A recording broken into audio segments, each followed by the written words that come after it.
Yes, we are live. We be live. Hi. Hello. No, you. What happened? You're supposed to say hello. Hello. Yes, of course. Especially now. Okay, never mind. That's too soon. Too soon for that joke. Huh? You know the hello. That's the Queen's hi. Hello. It is? Yeah. John Stewart made that famous. Like hello. That's like when he makes fun of the Queen, but it's too soon. We can't like I didn't even realize that. Oh, really? I was gonna in memory of the Queen. Well, maybe it's appropriate. Yeah, Yes. memory live on, whatever. No, we can't. By the way, the Queen dying, like you have no idea. The Iranian monarchists, they're like jumping on this. They are taking full advantage of this because, like, look how an advanced country like the United Kingdom, look how they're celebrating the monarchy. No, I think I'm very aware of how they're dealing with it. Yeah, so they're like me, anti-monarchists like me. They're like, look, you think like this is like part of, is backwards, it's ancient, it's part of the Dark Ages. If it's so backwards, how come advanced countries like the United Kingdom are celebrating the monarchy in such a way? So like you're the backwards one. You don't understand that the most advanced, the happiest countries in the world have monarchy. So that's what they're saying. Yeah. You just got coffee, didn't you? That's what you get excited about. I thought I did, and then he took it away.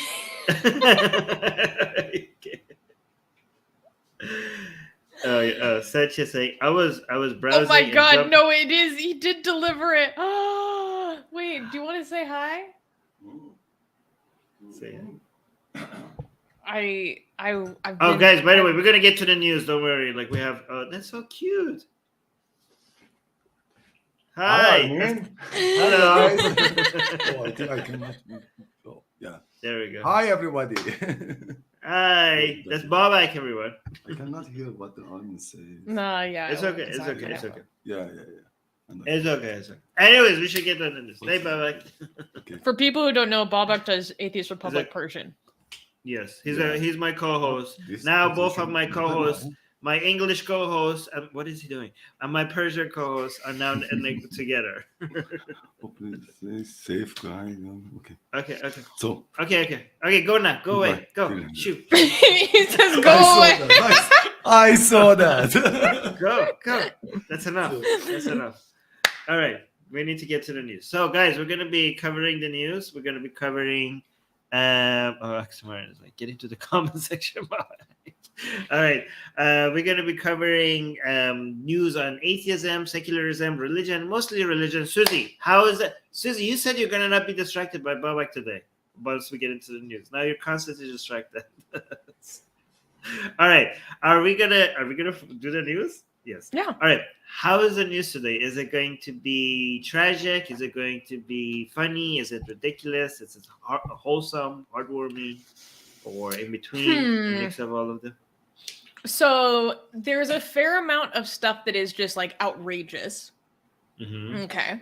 Some stuff that's not the worst.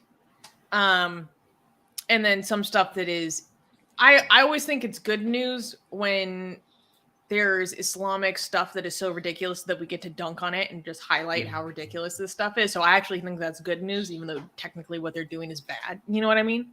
Yes. So stuff like that. Okay, good. So nothing like too tragic today. We can clap most of the time. Most of the time. We have two that are legit tragic.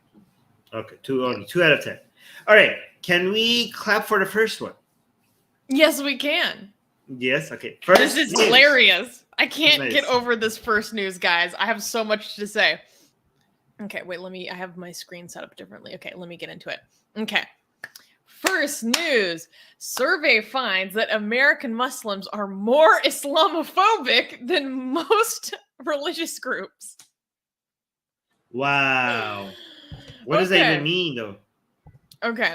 The American Muslim Poll 2022, a politics and pandemic status report by the Institute for Social Policy and Understanding, or ISPU for short, has found that American Muslims are more quote-unquote Islamophobic than most religious groups, or at least the religious groups that they surveyed. Ranking third overall They ranked ahead of Jews, Protestants, unaffiliated, meaning atheists like us, and the general public. Using the quote-unquote Islamophobia index, a measurement, which is a measurement of a group's endorsement of anti-Muslim stereotypes, the ISPU graded Muslims at a 26 out of 100 in the index, behind Catholics, who were at 28, and white evangelicals, who were ranked the most Islamophobic at 30 out of 100. So they ranked two? Well, the only two? Three. Oh, three. They were okay, third. Okay, they were third. Out of how many? Sorry. Out of how many groups? Let me see. There was Jews, Protestants, unaffiliated, general public, Muslims themselves, Catholics, and evangelicals. So atheists? 7? Atheists? Atheists are unaffiliated. Unaffiliated. Okay. Yeah. How do we rank? Well, no, we're going to get into it. Okay. Irum Ikramula, a co-author of the report, explained that minority groups, quote, can internalize negative stereotypes about their community. Abed Ayub, the legal and policy director of the Arab American Anti-Discrimination Committee, sees the rise of Christian nationalism and white supremacy as the primary influence on how American Muslims view their group, and urged his fellow Muslims to discuss differences within their beliefs before, quote, right-wing media spaces fill that void. Okay. So this is wait. I think that there are other explanations, but this is just like blame everything on the white man situation, isn't it? This is like cannot be internal. Oh yeah. They legitimately did blame this on white Muslims.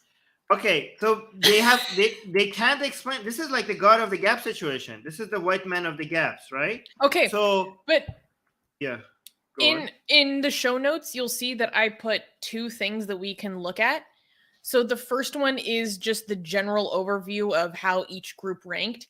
And then the second thing to show is actually the breakdown of races within Muslims. And if you look at that second page, you'll see that white Muslims, according to their measurements, do legitimately rank much higher in the Islamophobia index than Arab Muslims, Black Muslims, etc., etc. Right. I have some theories on this, or hypotheses. Okay. I think there are multiple. So they went just like, oh, it must be the right-leaning bigots. Okay, and it might be. Okay, it might be. But they haven't exhausted all the possibilities. It's amazing that from all the possibilities, because the study doesn't show the reason, okay? But they have to just go in, focus on that one explanation, because it's just the easiest way out. It's just the easiest way out to blame everything on right-leaning Western bigots, right? There is so much about this report that is so politically inconvenient. It's actually crazy. Oh, it's crazy. Right. So one explanation might be Muslims having issues with different sects of Muslims. You know what I mean? Because like you being part of the sect of Islam that you are, if somebody asks you about general Muslims as a whole, when you think about general Muslims as a whole, you're going to think about all the other sects of Muslims, and you go like, yeah, all those mofos, right? Like I don't like them, right? But that's like not the most convincing theory I have. I think it also might be, and this is just a guess, I have no idea if this is true, American Muslims, when you tell them what do you think about Muslims, they're thinking about immigrant Muslims. Okay? When you go to an American Muslim and think, oh, what do you think about Muslim? What comes to their minds are outsider Muslims. And they're scared and they don't like them, right? They don't like them. And in fact, a lot of them are interested in providing barriers for them not to come to America, not just because they were like, I came to America to get away from them. Yeah, they're like, there's a reason why we left that world behind. But it's that. Could it really be like that though? Yeah, but also because they think like their behavior, these other Muslims that they're afraid of, is going to make other Americans think badly on them as well. So we're like, we have we have a reputation to uphold here. We have been working so hard in making Americans think highly of us. We have invested millions of dollars in this, and we're like even having high-ranking politicians in like Congress and everywhere. Like we have worked so hard in this, right? So if you just open the door to all Muslims, they're gonna come here and they're gonna like destroy this reputation that we worked so hard to build, right? So that's might be something that might be one reason why they're in favor of like closing the door. Okay, yeah. Armin, I'm gonna give you a huge props because you basically got into something that this study talks about why they think this is the case. So I'll read from the study. You basically just guessed it. Don't even need a study. Just come ask me. I know exactly. I knew you were going to say that. So here's a quote. Another noteworthy and alarming finding were that the disproportionately negative views among white Muslims, who are the most likely to report seeing some regular religious discrimination. So out of all the different races of American Muslims that they surveyed, it was the white Muslims who say that they experience the most discrimination. Some studies on internalized racism have surprised. I can't get into that right now. Some studies on internalized racism have surprisingly found that endorsing negative stereotypes about one's own group is associated with a higher locus of control. So what that means for those who don't speak psychology terms is basically that when you face a form of discrimination, if you endorse some of those discriminatory ideas, it's a way that you gain a more of sense of control because you're basically separating yourself from the group. So they say, this suggests that internalized prejudice may actually be a defense mechanism against the trauma of bigotry at the hands of the dominant group by agreeing with those in power, but believing that one has the choice, aka that's how you're establishing control, to not be like those tropes, to not be like the stereotypes. And like, then, this is like what is it called? Token black person or token trans person. You know, like if you so to be fair, to kind of like when you come on, like, you know what, right-leaning bigots, you're right about trans people. Okay, most of them are the way that you're saying they are, but not me. I'm the special one. Please let me in. Like kind of like that. Like I'm like the good trans person. Like I'm not like those other black people. Like please, you know. Yeah. So it might be. Yeah. Okay, that's interesting. Okay, go on. Oh my gosh. So. Anyway, so it says more research is needed to fully understand the why and how of internalized Islamophobia. This concept of internalized Islamophobia doesn't seem entirely consistent to me. Yeah, what does that even mean, though, Islamophobia? Like, how are they defining it here? Because basically, what they mean is anti-Muslim sentiments. Why is it calling it that? This is... Yeah. Anyways, but there is so much we need to get into. This is crazy. So I was diving into it. First of all, we need to understand the Islamophobia index, as they call it. So the Islamophobia index is measured in terms of how much the person surveyed agrees with 5 statements. Okay. So I will give you the 5 statements, and then they are measured individually per statement. One, most Muslims living in the United States are more prone to violence than others. 2, most Muslims living in the United States discriminate against women. And then I'm just going to cut out the United States because it's like very... Wait, most Muslims discriminate against women? These are the statements, and then they measure how much the person being surveyed agrees or disagrees. And that's how they measure the Islamophobia. Does it have an I don't know option or no? Not that I'm aware of. You can just... It's a scale of how much you agree or disagree. So... most Muslims are hostile to the United States. Most Muslims are less civilized than other people.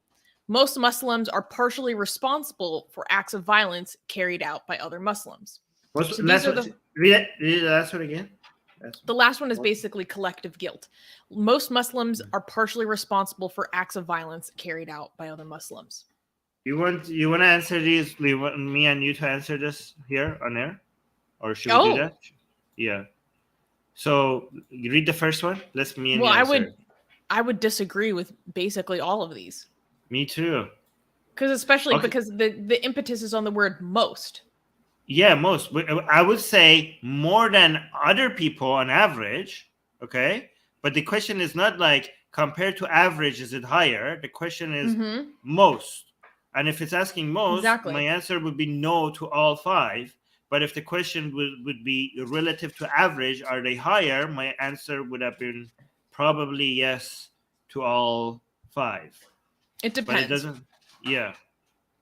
Wait, to all 5. Let me look at it. Most violent discriminating against. Yeah, relative to average, they score less, but not most of them. So. Yeah. So yeah, me and you will be get 0 out of 5 Islamophobic then. That's weird. Honestly, yeah, we would rank lower than most American Muslims then.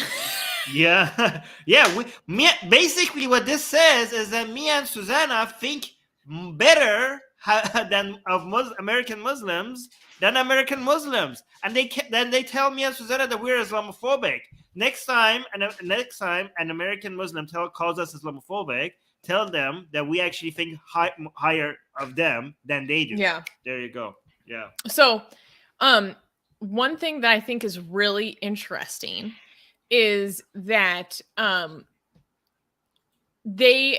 then maybe I can pull up my show notes. Like this might be good to actually get a display because it's not very easy to pull up in the PDF. Let me see if I can, because I put screenshots in my notes. Let me see if I can share this. Sometimes my computer gets upset. Okay.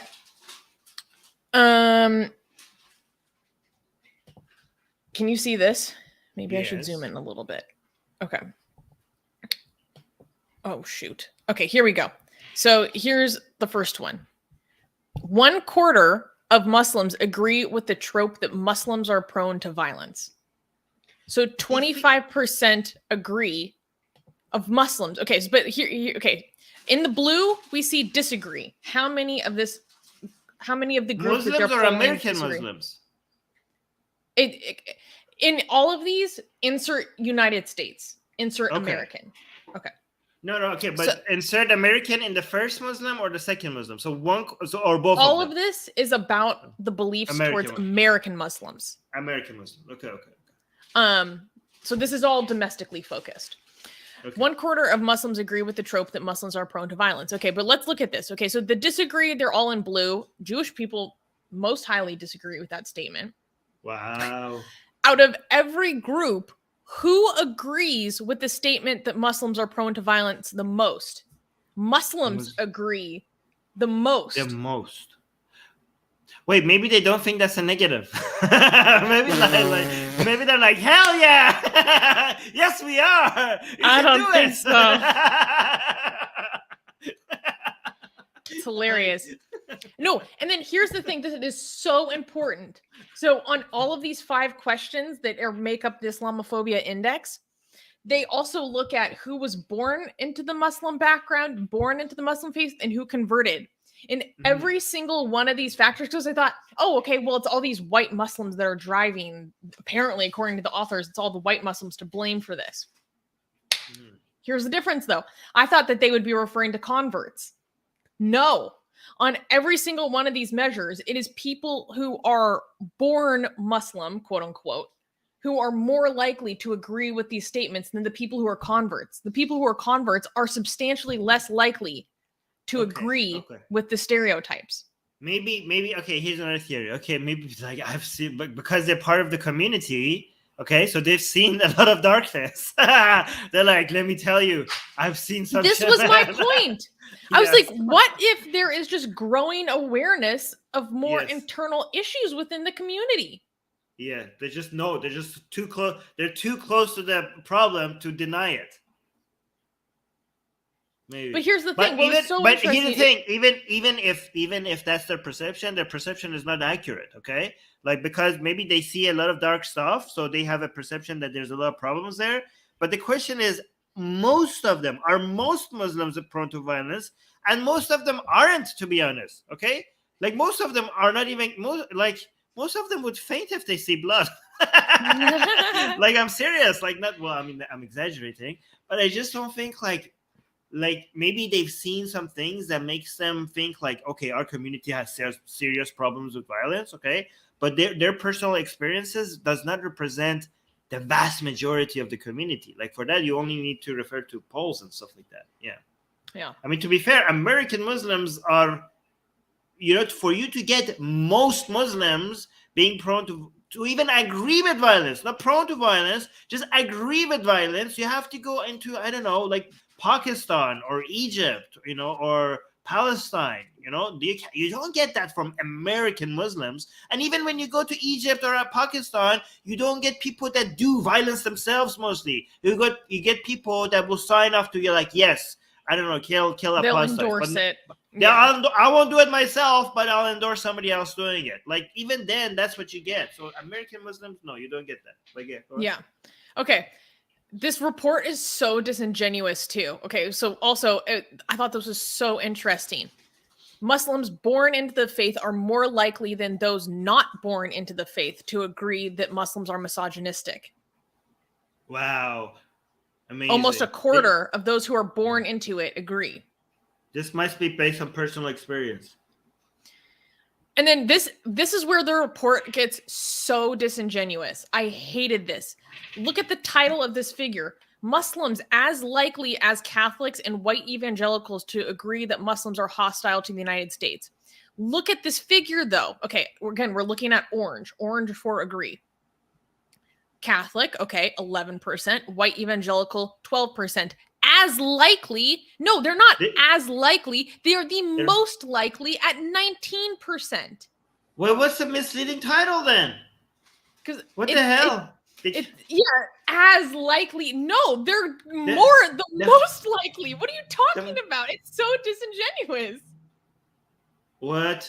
I don't understand. Why would they show the graph? Are we missing something here? Maybe we're missing something here. Why would they show the graph that shows something else and have a title that is saying something different? Okay, I mean, technically, in some ways, they are as likely, because not only are they as likely to be to agree with this statement, but actually more likely. So technically, as likely is still true. See what I mean? No. Because if it's as likely, that means that we're reaching, they're equaling their baseline. But in reality, it's actually above that baseline. But technically, it still met and exceeded that baseline. So as likely is technically true. But I was like, are you kidding me? Yeah, that's weird. This is why I go read these guys when bring reports to you. Thank you, Susanna. Yeah, but guys, give a like, because Susanna just doesn't read the title. She goes into if this was another news show, for example, it was a news show that was just with me, I would just be like, read the title and the summary. I'm like, oh my God, amazing.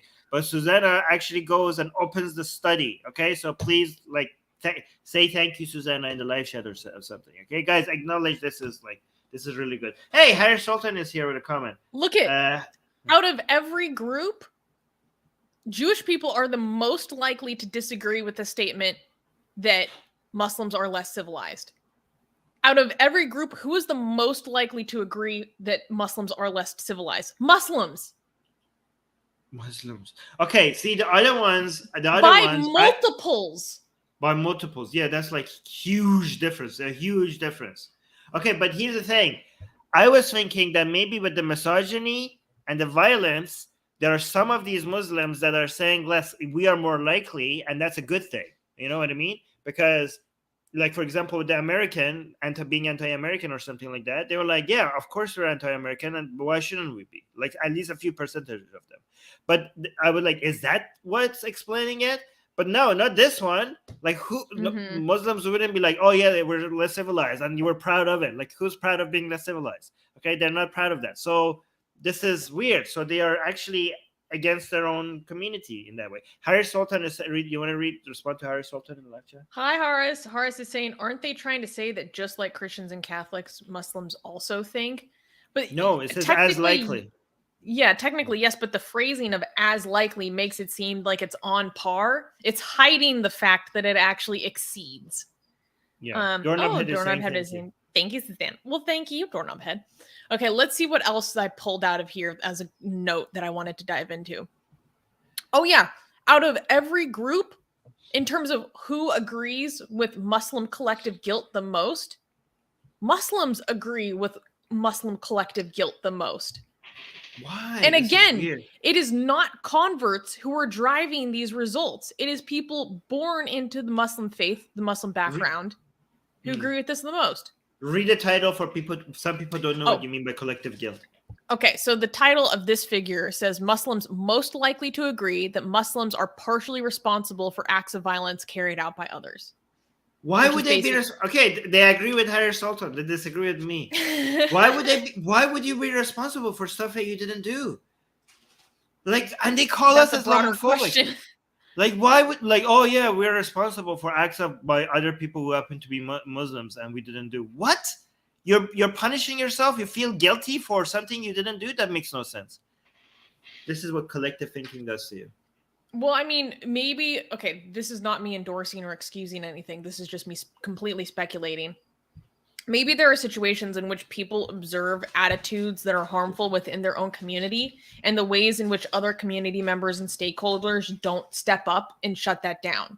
And so they're saying when these things happen within our community, we allow these attitudes to fester. So in a way, we are responsible. Does that make sense? That's some level of higher level of introspection that I did not expect from anybody. You know what I mean? Like no community, I mean, if this is the case, we have to look forward to a lot of progress from the Muslim community. I mean, I don't agree with this point, but people who have views like this might be motivated to do a lot to fix this. Do you know what I mean? Like, if you have this many people that are like, yes, we have a misogyny problem. Yes, we have a pro-violence problem. Yes, we're not pro-American enough. This is our country, and we're too against our own country. Yes, we are responsible for acts of violence because we're not doing enough to call it out. Like, if a quarter of them feel like this, I think that means that there's a bright future for American Muslims. Here's the thing. But by this report, this is being characterized as anti-Muslim and Islamophobic. If it's coming from that perspective, then they're getting woke. You know what I mean? Wait, what? This report is framing these agreements with these statements as anti-Muslim, as bigoted, as internalized bigotry. Yeah. I'm saying if it's coming from the perspective of we are identifying problems within our community, then it isn't bigoted. It's actually becoming conscious. Okay, yeah, but woke is, and it's a disservice if that's the case to have it be framed as bigotry. Right. You're saying that if white people were being aware of the problems within their own community, we're like, yes, that's woke, good job. But when Muslims try to do the same thing, they don't oh yeah, good, you're dealing the problems with your community. They're like, no, that's Islamophobic. Imagine how these guys are bigots themselves, because when Muslims are trying to deal with the problems with their community, these non-Muslims are telling Muslims that you're being Islamophobic. This was made by an Islamic organization. They're not non-Muslims. This study. I mean, but still, should I talk about the funding of this study? Oh, but yeah, how is it Islamic organization when it's funded by Soros? You told me it was funded by Soros. How is this Islamic? The organization itself is explicitly for the purposes of implementing and creating policies in regards to the Muslim population in America. I don't know how much. Are they Muslim? No, wait. So it's about Muslims. Are they Muslims themselves? The people? I looked on their website. It seemed extremely Islamically led. Okay, it was like everything about this website was just like Muslim. Okay, but it might be about Muslim, rather than we are Muslim. The authors are Muslim. The authors of this study are Muslim. The authors of many of their other projects are leading this organization. Okay. Tell us about the funding you were going to say about it. Oh, yeah. So I was looking into the funding today of this study, and there were other sources that funded it, okay? But one in particular caught my attention. I was like, acknowledgements. We would like to thank the following organizations for the funding that made this study possible. And it was the Open Societies Foundation. I was like, wait a second. Is this what I think it is? I go Google it. Yes, it is George Soros's. Okay, but just to be clear, guys, here we're just amused because we are not anti-Soros ourselves. Okay, like we think anybody who has an issue, most of the people have an issue with Soros, like oh my God, Soros here, Soros there. They're anti-Semitic. Okay, Yeah, but we just find it amusing that the fact that this partially was funded by the Soros's organization might lead to a lot of people questioning the results of the study, right? Like, yeah. So there's that. Okay. It caught my attention. I was like, very interesting. Yeah.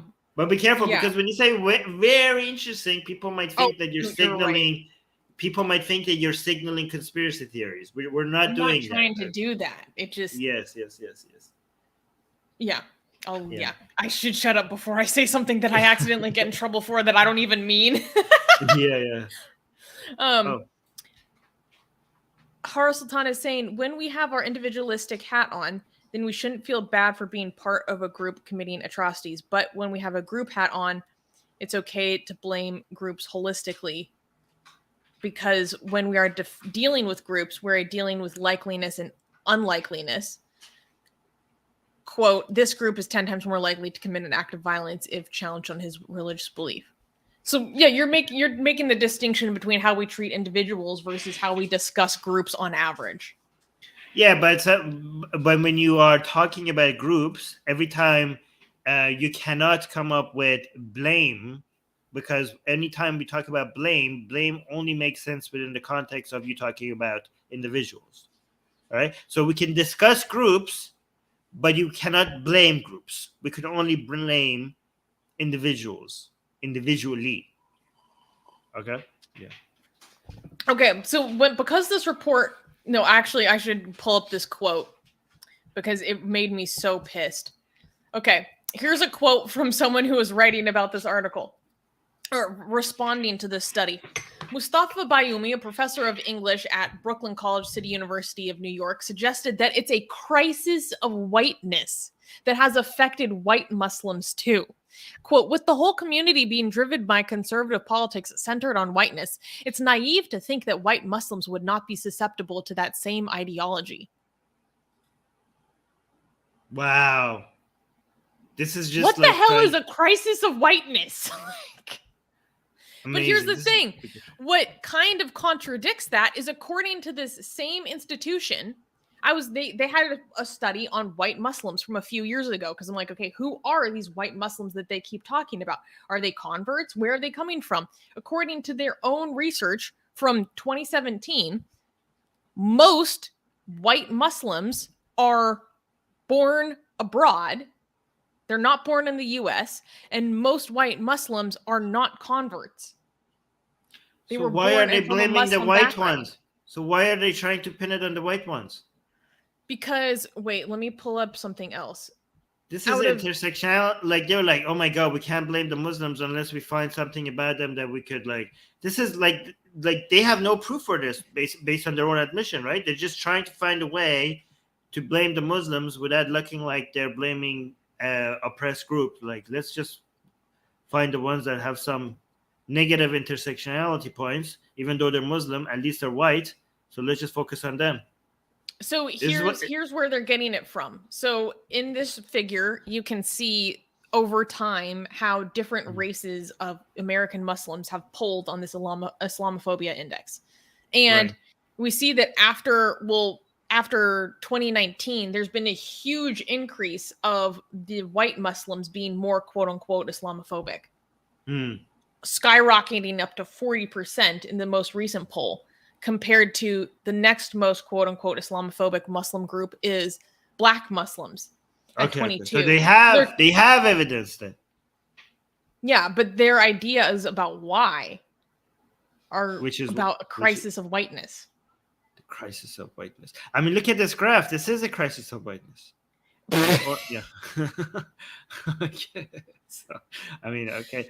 But why is this? Why do you think this is? Like, okay, so they're just saying like it's just the whiteness. It's just whiteness as essentially whiteness is a problem, right? They're kind of making it seem like that. Like the answer, like you ask why, like because they're white, right? Of But course. here's the thing. They also polled their survey group on critical race theory. And out of the groups that were familiar with critical race theory, the white Muslims were more likely to agree with the critical tenets of critical race theory. Wait, the white Muslims are more likely to agree with critical race theory than the general population, and more likely to agree than black Muslims. So how is whiteness now a crisis? How is it a crisis of whiteness? They agree with you. They agree with your CRT stuff. I don't understand. This is confusing. So the white Muslims are the most confusing group here, okay? Because at the same time, they agree with CRT, okay? And also they think they're Islamophobic. So they're like, Muslims are violent and they're like uncivilized. And I'm not saying this, by the way, guys. YouTube, I'm reading. This is the poll, okay? And we're summarizing the opinions of others. Yeah, and they're un-American, and like these are dangerous people, okay? But also CRT makes sense. Like, what is this? This is so confusing. It makes no sense. Maybe they're just so polarized, right? So maybe like the 25% who has these so-called Islamophobic views are not the same group that has the CRT views. Maybe it's just the most polarized group among them. Yeah. What's really interesting is that a lot of these findings were broken down by age as well. And so they found that these attitudes were more likely among younger Muslims. So then they were talking about the post 9/11 generation, and basically having the media landscape that existed after 9/11 influencing the beliefs about the Muslims have about themselves as they grew up, after 2001. So that kind of makes more sense to me. Or that's a better kind of idea about what could be going on. But overall, I found this whole study fascinating. And here's a huge problem that I have. They gave the overall sample size for the different religious groups that they examined. And I think there were like almost 300 Muslims, like 1,000 from the general population, all sorts of stuff. But they did not give the sample sizes as broken down by race. Because I want to say, you're making all these strong claims and accusations about these white Muslims. How many were actually included in this sample? They don't say, which is a huge problem. We should have had that German Muslim guy ready for this segment.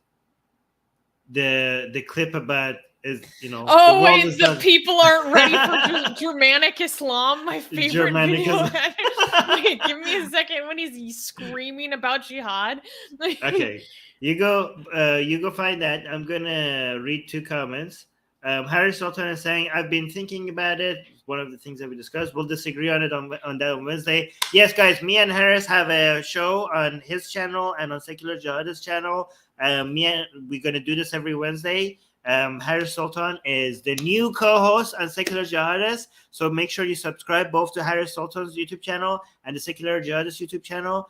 And if you're a Patreon on either his Patreon or the Secular Jihadist Patreon, you get to send us your questions ahead of time, and we will answer them live on air for you. So there's that. And also, if you're a YouTube member on either his channel or on the Secular Jihadist channel, you will be able to come up and talk to us live on air. So yeah, look forward to that on Wednesday.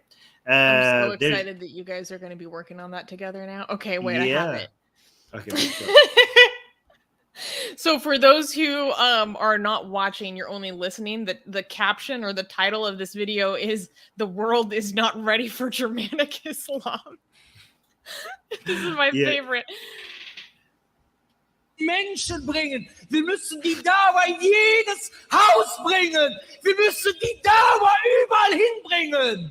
Wir können keine Blockhütte im Wald bauen, wo wir Dawa draufschreiben und dann warten, bis irgendeiner sich verläuft. Oh my God. Why is that so scary? Why is that so scary? I didn't know Islam in German language. It would be so scary. Oh my gosh. Oh my God.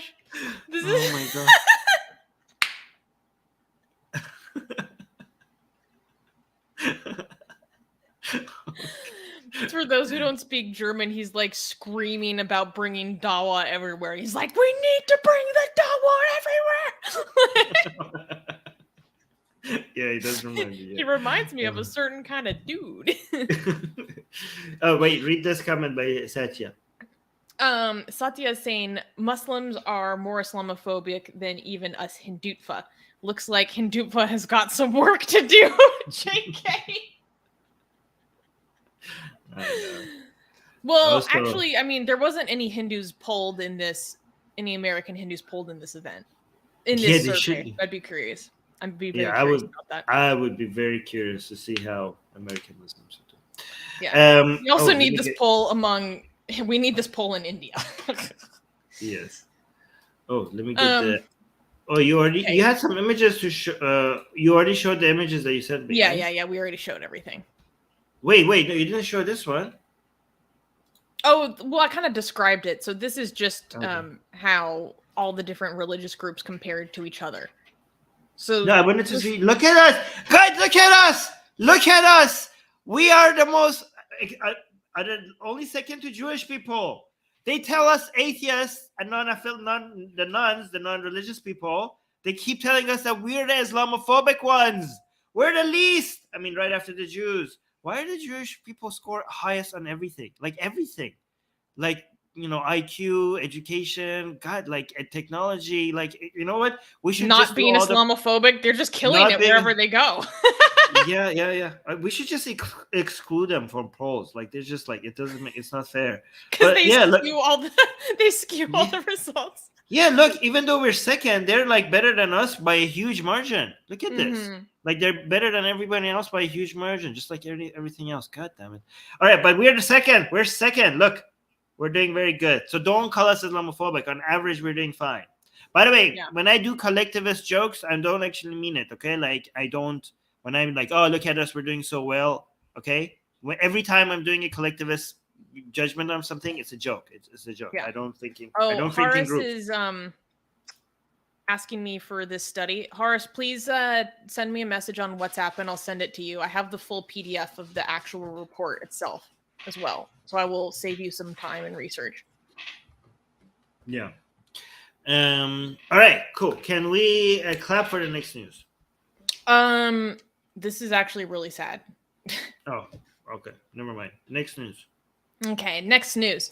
LGBT activists sentenced to death by Iran for quote-unquote spreading corruption. 2 LGBTQ rights activists were sentenced to death in Iran for allegedly promoting homosexuality. Activists Zara Sedigi Hamadani and Elhan Chobdar were charged with quote-unquote corruption on earth, a vague yet lethal charge.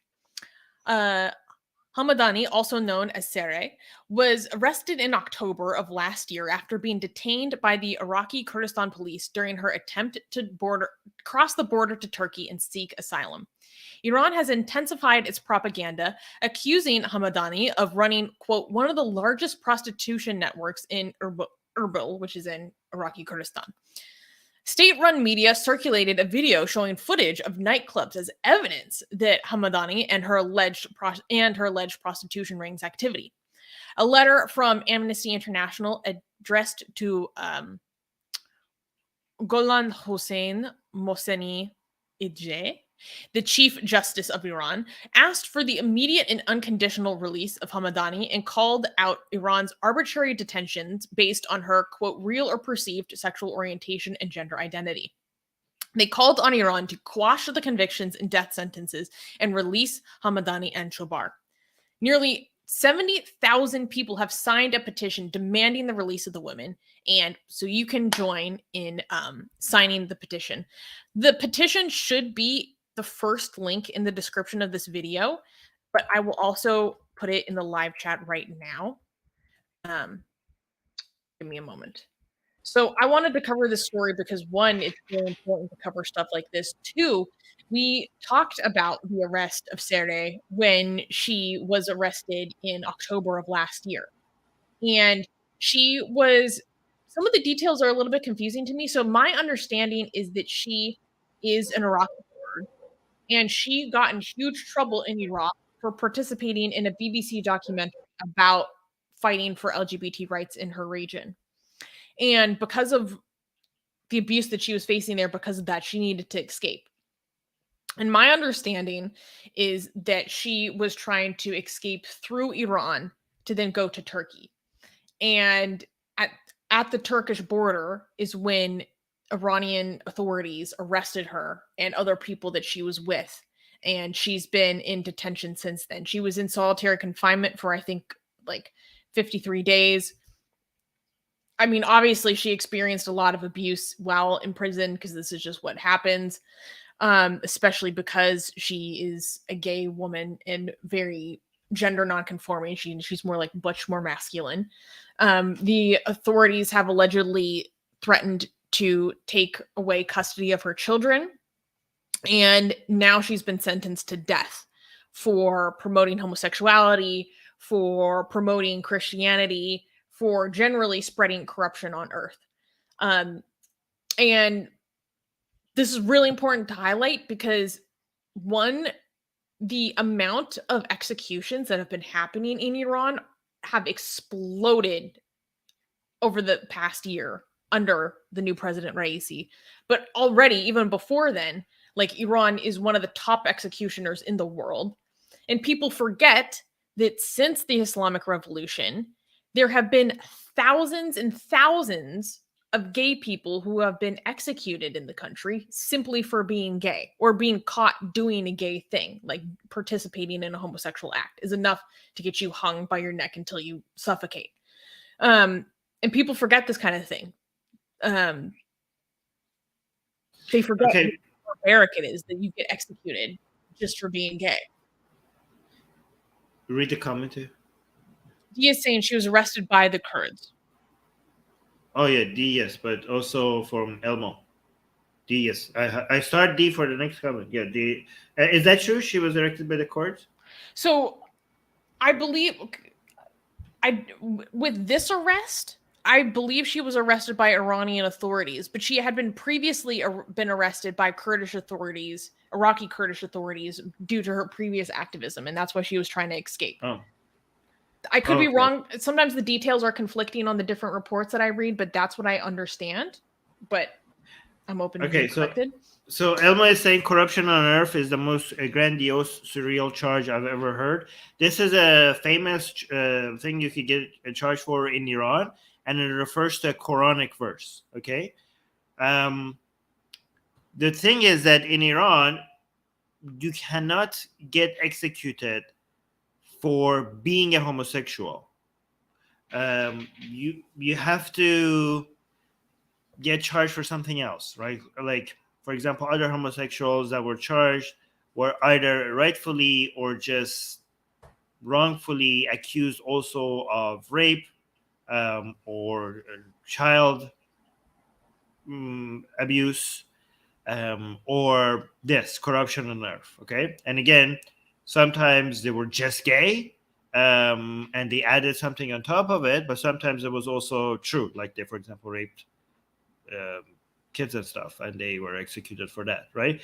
But but there's no, like, just being gay in Iran doesn't get you execution. In fact, you could go around and say, like, I'm gay, and nobody can, the government can't do anything to you because it's not illegal, right? So she probably again, I don't know if it's true, but the issue that she has is that she got too famous, right? And she became very high profile, and she's gay. So the accusation to the Iranian government is that they have nothing on her other than her being gay.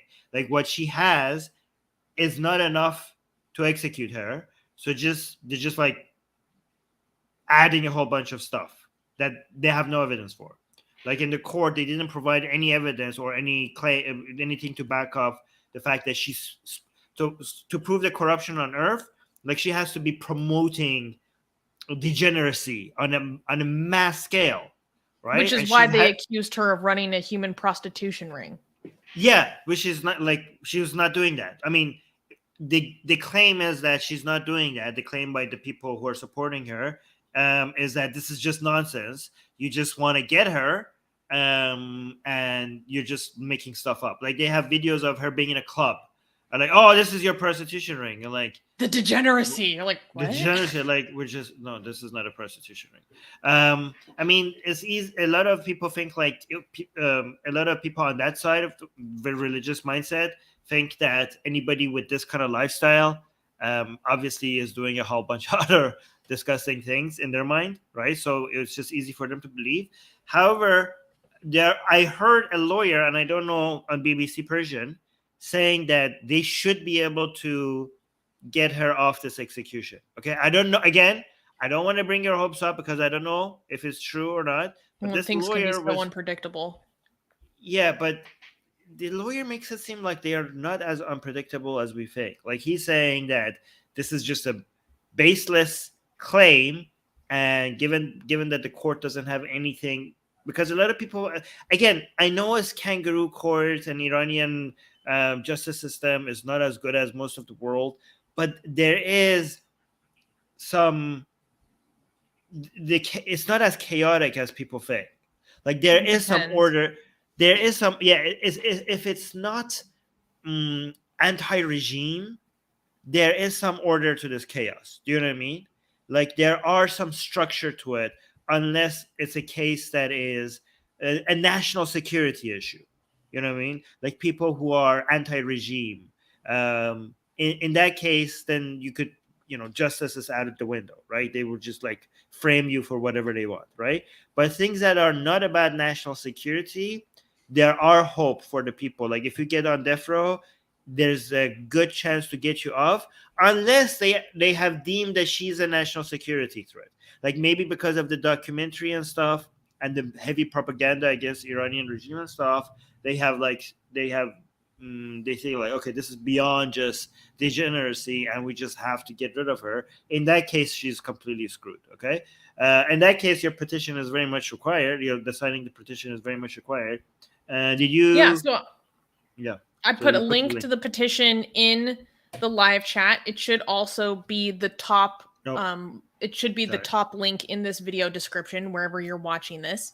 And in it, you can learn more about what happened to Sarah and also Elham.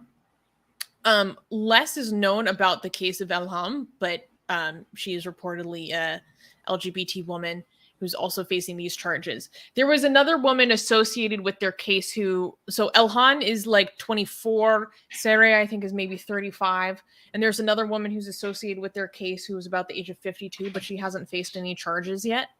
And I also want to highlight the fact that if you are in Germany, today in Cologne from 4 to 5, so that's in a few hours from now, they're doing a protest in Cologne city center to demand the stop or stay of the execution of these two women. And you can go join Maryam Namazi, Mina Ahadi, and Rana Ahmed at this protest. So I wanted to highlight that. If you're in Germany, you still have Cologne, you still have the opportunity to go participate in that, which I think is awesome. And I also wanted to highlight the work of Seshrang. If you want to follow their work on Instagram, just Google 6rang Iran. And this is one of the best LGBT Iranian organizations, and they put out a lot of good information. And an update is that there are some reports that Sarah has, how do I say this for YouTube, attempted to take her own life since hit with this sentence, according to their sources as well. And they seem to be the most in touch with these two individuals. So yeah, it says the news of Sarah's attempted self-deletion has been circulating across social media. According to Seshrang's sources, Sarah was transferred to hospital 2 days ago and has since returned to the women's general ward in Urumie Central Prison. The same sources have confirmed that she is recovering. This unfortunate and heart-wrenching event shows how difficult the death sentences have been for Sarah and Elham. It is imminent that we continue our efforts to free them. So this is a story that is evolving very quickly, and it is actually very dire. Armin, do you have any general takeaways about kind of, I don't know, the noteworthiness of this in terms of the broader issues that gay people face in Iran? I want to mention that some of you might think that these petitions have no influence, but we have seen that the more international attention a case gets, the more likely it is for these people to, again, it's not bulletproof, but it gives them a higher chance of surviving it. You're not getting executed.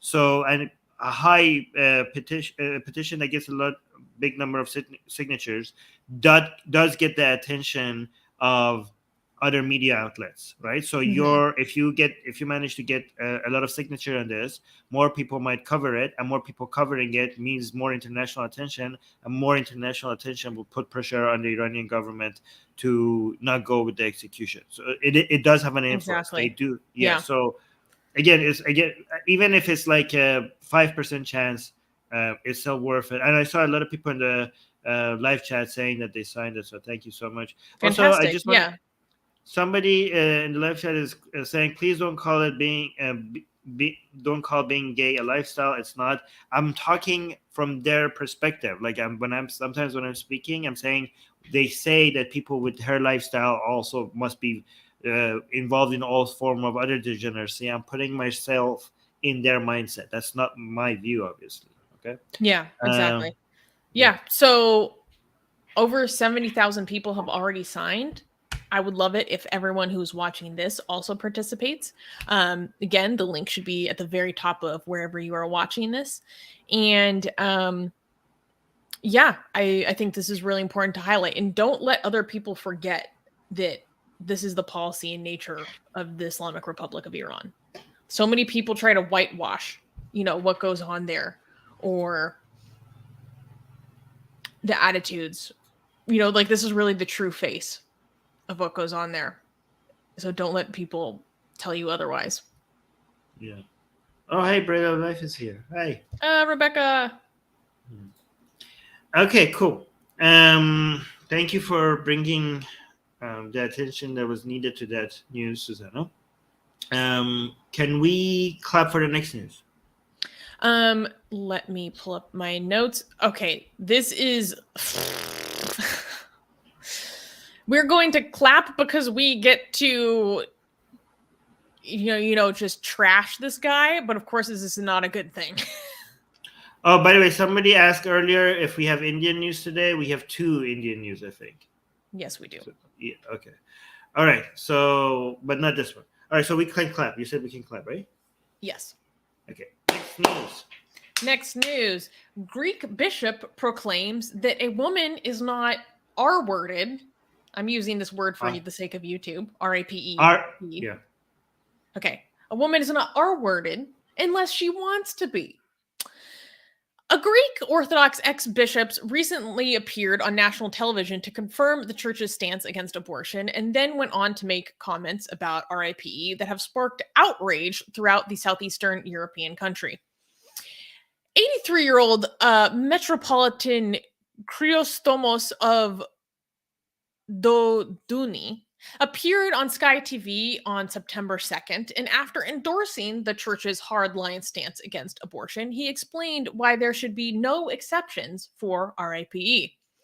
He stated, quote, "A woman does not sit and get R-worded without wanting it.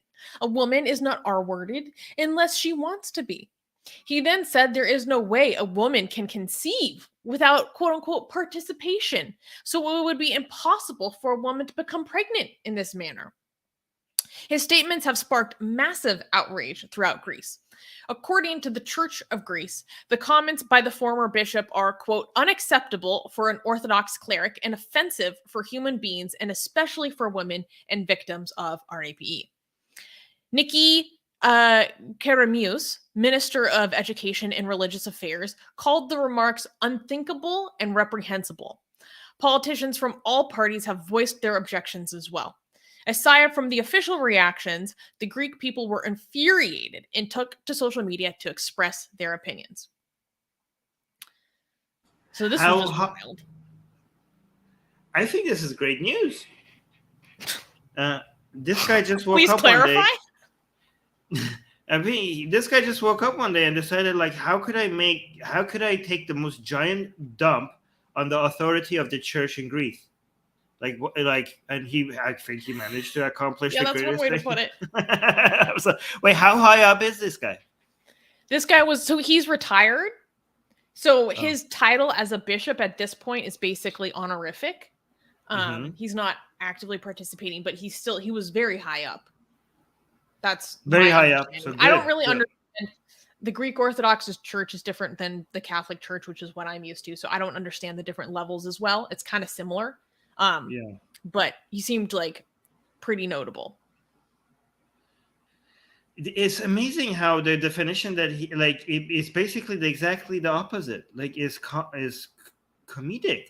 Like a woman is not R-worded unless she wants to be. Like it's literally. Then would it be R-wording? No, it's basically the exact opposite of the definition. Yeah, it's the exact opposite of what that is. It's like the very opposite. It's the mirror image of it. It's beautiful. Also, I don't understand his idea that women cannot conceive without participation. So it would be impossible for a woman to become pregnant. This is about abortion. Oh yeah, I can just switch it on and off. Like, what is his understanding of how conception works? Like, I can just I maybe have like little funnels and I can choose like, oh no, this doesn't go. The egg doesn't travel here. I'm going to prevent it from. I don't know. Can you? You let us know. Can you do that? I have little on and off ramps.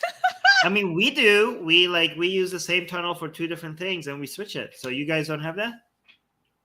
No, I haven't been upgraded to that model yet. No, this is why we're the superior sex. But it's amazing. Do you think? I think this is about abortion. Maybe I'm wrong about this. This all started because he was talking about abortion. Yeah. Oh yeah. Okay. Wait. Did you say this is his justification of why?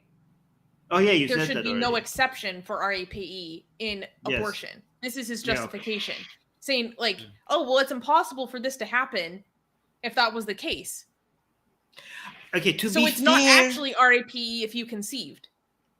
To be fair, okay, be fair to him, okay, well, not to be fair to him, okay, I have been with women that told me that don't worry, if they don't come, they can't get pregnant. Okay, so you mean be fair in the sense that women also have dumb ideas about how they can Yeah. Women about their own body. They were like, don't worry, we don't need to use a condom because if I don't orgasm, I can't get pregnant. Yeah. What the hell? First of all, that's not a compliment. I make everybody come. So that's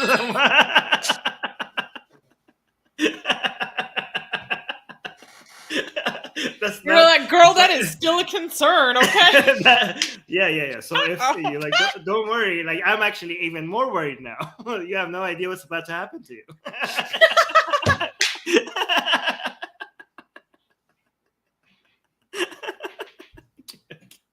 All right. You are a menace to society. Yes. All right, this was overall and also this is another good news, okay, because what we're seeing is the reaction is overall condemnation, right? So the Greece is not as backwards as this guy. So this is overall funny and good and a giant dump on the authority of the church in Greece. Overall, this is pretty good. Pretty good. I'm not outraged. I'm actually happy. It was so funny. There were people that came forward and basically said that what he said was basically slanderous to the Greek Orthodox Church. They're like, you're slandering the church. How dare you say this? I know you're slandering the church. Please continue. You're like, keep going. Keep going. Don't stop, old man. Yeah. All right. Oh, we're getting to India now. So ridiculous. Anything in the I think people forget the Orthodox churches are so patriarchal. Yeah. So patriarchal. The Catholic Church is actually progressive in comparison to the Greek and Russian Orthodox Church. Yeah. Yeah. Okay. I didn't know that. I didn't know they're more patriarchal. Maybe they've just been less under scrutiny. Okay. I think that's part of it. They're not as large. Yeah, they don't get such media, like they're not on the news all the time like the Vatican is. So the Vatican is more under pressure to get up to be a little bit more up to date. All right, can we is bringing up a good point. He's saying they literally call their fathers patriarchs. Yeah, actually, that's a good point. Wait, their own biological fathers? No. So instead of how you call a priest father, yeah, like on certain levels of priests or fathers within this Holy Synod, they're called patriarchs. Like the head of the Russian Orthodox Church is called Patriarch Kirill. Like that's his title. For a second there, I thought like girls call their actual fathers like, "Hey, patriarch!" Like literally, they call them patriarch. Okay. All right, can we clap for the next news? No. Oh my god. Oh no, this is not good. Okay, we have to get into serious mode. Okay. All right, next news. Okay, next news. Teen girl killed by jilted stalker. Love jihad accusations rocks India. So, I'm sorry, let me fix my pronunciation of this name. Ankita Kumari. Sorry about that, guys. My dyslexia was really giving me a hard time there. Ankita Kumari, a 16-year-old Hindu girl in the Dumka district of Jakarta, was set on fire allegedly for rejecting a Muslim man's advances. After fighting for her life in a hospital for 5 days, the girl succumbed to her injuries. The incident has spiraled into a communal affair, which many deem it to be a case of quote-unquote love jihad. After the attack, the victim narrated her ordeal in a viral video. The accused, identified as Shahrukh Hussain and his accomplice, Naeem Khan, have been arrested. An insidious video of the arrest of the murderer, where the accused can be seen casually smiling as he is handcuffed and escorted into the police vehicle, went viral. The Vishwa Hindu Parishad, or VHP, a Hindu right-wing group, issued a statement demanding the death of the Muslim man by hanging. BJP leaders Goda MP, Nishikant Dubey, and Gopal Mishra alleged that such is a case of love jihad could only be carried out due to the severe negligence and appeasement politics of the current ruling state government. So, apologies for me butchering all these names. Let me back up and kind of tell the broader story. So there is this girl, and there's been different reports on her age. I've seen some age reported as young as 15, some as old as 19. I think she might actually be 16. She was being approached by this guy who is 23 years old, who his name is Shahrukh, and Shahrukh Hussain. And he was bothering her and harassing her. And then when she rejected him, he started threatening her. And this girl went to her dad and she was like, "Hey, this guy's threatening me because I rejected him." And one report I read, she said that she rejected him because he's from a different caste. I don't know. That was just one report. And then the dad was like, "Okay, I'm going to go talk to his family tomorrow and we'll get this sorted out." That same night, she was sleeping in her bed, and this guy comes up to the window of her bedroom and pours gasoline all over her. And she wakes up because she feels something wet on her, and she starts to get up, and then he throws in a match and sets her on fire. And she comes running out of the room screaming for help, all this stuff. She gets taken to a hospital. Then she gets transferred to another hospital. Reportedly, she had burns on 95% of her body. And unfortunately, she died 5 days later. And this has exploded into, this has received a ton of media attention in India. And unfortunately, it's been heavily communalized. It's been heavily politicized because the person that did this to her is from the Muslim community. He's a Muslim. And she's a Hindu. So now this is being held up as an example of love jihad. This is proof of love jihad. For those of you not aware, love jihad is this like right-wing conspiracy theory that Muslim men in India are purposefully going out and dishonestly dating Hindu girls under the guise of being Hindu. And then when they get married, it becomes revealed that actually they're Muslim. And then they have to force the Hindu woman that they just married to convert to being Muslim because, well, that's Sharia. You can't marry a polytheist. And then this is how... Just to be clear, Susanna is not... Because I don't want this part to be clipped out or stuff like. Susanna is not claiming this is love jihad. Susanna, for now, is just claiming what other people are saying, and then after that, we're gonna talk about what we think. Okay, but this is not Susanna's words. Okay, this is like other people think. But go on. Yeah, and then so the broader thing at play here in this conspiracy theory is that this is how India's Hindu majority will be subjugated and coming a minority, because then all the children that are had through these marriages will be Muslim, and they're going to change the demographics, and this is how they're going to take power, this kind of thing. And so, yeah, now this has become, politicized, and really it basically is like not even about the girl anymore. It's not about her suffering. It's not about the threat that she was under. It's not about her safety or really what happened to her. Now it's just about holding up the fact that the perpetrator came from this community. Look, this is proof that this is what this community does. This is proof that they target Hindu girls, that they're a threat, like that kind of thing. Imagine what do you think, Armin? Imagine your daughter just opening the door to her bedroom, coming into the living room on fire, begging you for help.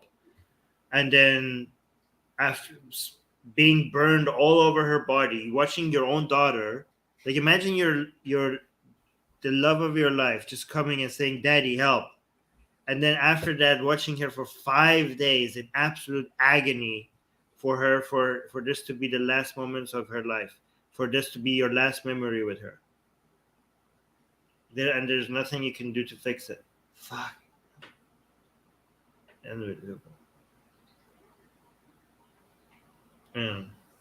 I'm sorry. It's so horrific. Yeah, I can't think of a worse nightmare. God damn it, man.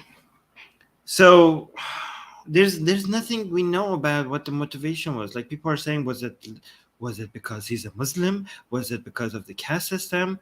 Like, we don't know. Like, I don't think like anybody knows. Anybody who's like coming up and saying like, "Oh, this is love jihad," like you're a monster. Like, this is like you're looking at a burned girl and you're just trying to see how you could use this for your agenda, right? This is what's happening. I think like maybe, I don't know, maybe this is what's happening. Maybe people are saying, "Oh, love jihad, love jihad." There are people who are pretending to care about this girl, but they're just like, how could we use this to start more hatred in the country? I think that's what they're doing. Yeah. I mean, how could this even be love jihad? Didn't she know he was a Muslim? Yeah. Well, the idea would be that he was going to force her to convert. But usually love jihad there is a falsification.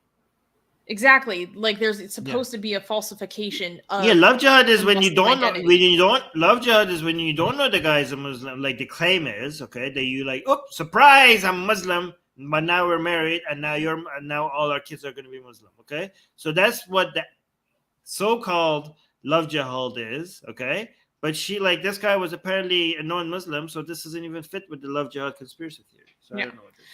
I think there's to be not fair isn't the right term, but to be transparent, there are like many different kind of iterations of the love jihad conspiracy theory. So I put forward the one that is most popularized that I'm familiar with, but maybe they construe it in terms of love jihad, basically in the sense that this guy is a Muslim and he not love jihad in terms of a larger conspiracy towards demographic engineering, which is where so many of these claims about these like kind of incidents fall apart. Even then, the point of love, They basically are just calling him a jihadi for what he did to her, for the sake of love. This might be more of an insult thing than an Islam thing. It might be. I don't know, right? That's what I think. Yeah, that's what it seems more likely to me. Like a lot of times, you have to convert to Islam part is so that we could get married or something like that. Not because I care about Islam. Not because like I'm trying to, convert to India. Like the guy is like an incel. The guy is like doing incel stuff, and he doesn't care about India becoming an Islamic nation. He's just thinking about his own disgusting, self-interest. But Satya has some comments. Satya is saying the girl's father did say that he asked her to convert. Here's another thing. Here's another possibility, okay? This might be true. It also might be if I was the father, okay, and I wanted revenge from this from this person, right? I think like maybe if I could lean in to the whole love jihad conspiracy, I would be able to get a mob on this man. You know what I mean? Like I would do it if I was the father of this girl, and if like, okay, years behind bar, or get a mob to maybe lynch this person for the person that did this to my daughter. I'm like, oh yeah, sure, he was trying to convert my daughter to Islam. Oh my God, if this happened to me, I would lose my mind. Yeah, of course. I would say whatever it takes to get like the people to go after him, like and violently, like attack him. I'm not endorsing violence. I'm just saying this would be an irrational thing to do for a person. Like if I was in that state of mind, which I was so emotional, I might do something like that. Again, I'm not endorsing this, YouTube. I'm not endorsing violence, okay? But I'm just saying a father that has lost a daughter might lean into this, So we don't know if this is even true. Yeah. Mm-hmm. So Satya agrees. The motive of converting India to Islamic India is pure BS. Yeah, that's what the main claim from the love jihad conspiracy theory is. Love jihad is not just this lone wolf, hey, let's get married, but first please convert to Islam thing. Love jihad conspiracy theory is this mass conspiracy of creating an Islamic nation by converting Muslim women, Hindu women to Islam and their children one by one. That's the conspiracy theory. Yeah. It yeah. It's just so upsetting on so many different angles. What's really interesting, Satya is saying, I agree, it is very less likely that he's into demographic engineering. D is making a good point. She's saying it's love, it's not love, it's obsession. Exactly. Yeah, when I said love, I was talking about the dad, not about the dude, the guy. Yeah. Oxymoron is saying calling out systemic issues in a community is not heartless, Armin. What is he responding to? I didn't say it's not a... Okay, you don't seem to be able to hear what I'm saying. I'm not saying it's not a systemic issue. I'm saying it's not love jihad. Okay? I'm saying it's not... The love jihad conspiracy is not... it's fake. Okay? The love jihad conspiracy, I'm saying that's fake. I'm not saying do not call out a systemic issue. Okay? So there's that. Yeah. I don't know. I think it's really important to talk about these things in an honest way, and also from like a media analysis point of view. Because like I said, in so many ways, this story or what happened to this girl has like been taken away from her. It's not even about her and her suffering anymore. And there was a lot of frustration. Right-wing media sources taking screenshots of left-leaning India media sources and basically pointing out that they would never, in the headline, say that it was a Muslim man that did this as something that's like disingenuous. What do you think about that? Like, should they be putting the names of the communities that these people come from in the headlines? Is it caping for Islamism if you don't do that? Like, we didn't do that in this title, but it's mainly because of like a character limit when I have to pick the titles. Wait, there was somebody in the live chat that said the same thing. Higgs was saying, and the liberal media tried to change his name. Did they try? Okay, so if they didn't call him a Muslim, I think that's fair. Unless they could find an actual connection to him being a Muslim, I don't think it makes sense for them to You say mean in like, terms oh, of motivation? Yeah. motivation, right? If they cannot show that the motivation has anything to do with Islam, I don't think the media should run with like, oh, it was a Muslim guy. But if they could find the connection, then I think they should. Okay, so I'm not saying 100%. yeah, then they should. Like, if they find the connection and then they don't mention that this guy is a Muslim, then that's irresponsible. Okay, but Higgs boson is saying that they went as far as changing his name. Is that true? Because that is irresponsible if they did that. I don't think that's true. Yeah, I would have to see wouldn't- that for myself because I haven't seen I that. don't think that. I wouldn't believe. That's hard to believe. If so, that is just beyond the pale. That is beyond the pale. Yeah, so Higgs boson is saying one liberal media changed his name to a Hindu name. Okay, that I don't know. I don't know if that's true. Okay, but if that's true, that is insane. Yeah. Okay, Satya is saying no. If criminal is Hindu or upper caste, then they always use the group's identity. They shouldn't. Okay, if you It's like this in America. Like no one cares about the police and stuff until it's a black person that was shot, and then they put the race of the officer and the police in the victim in every single headline. Otherwise, they never do that.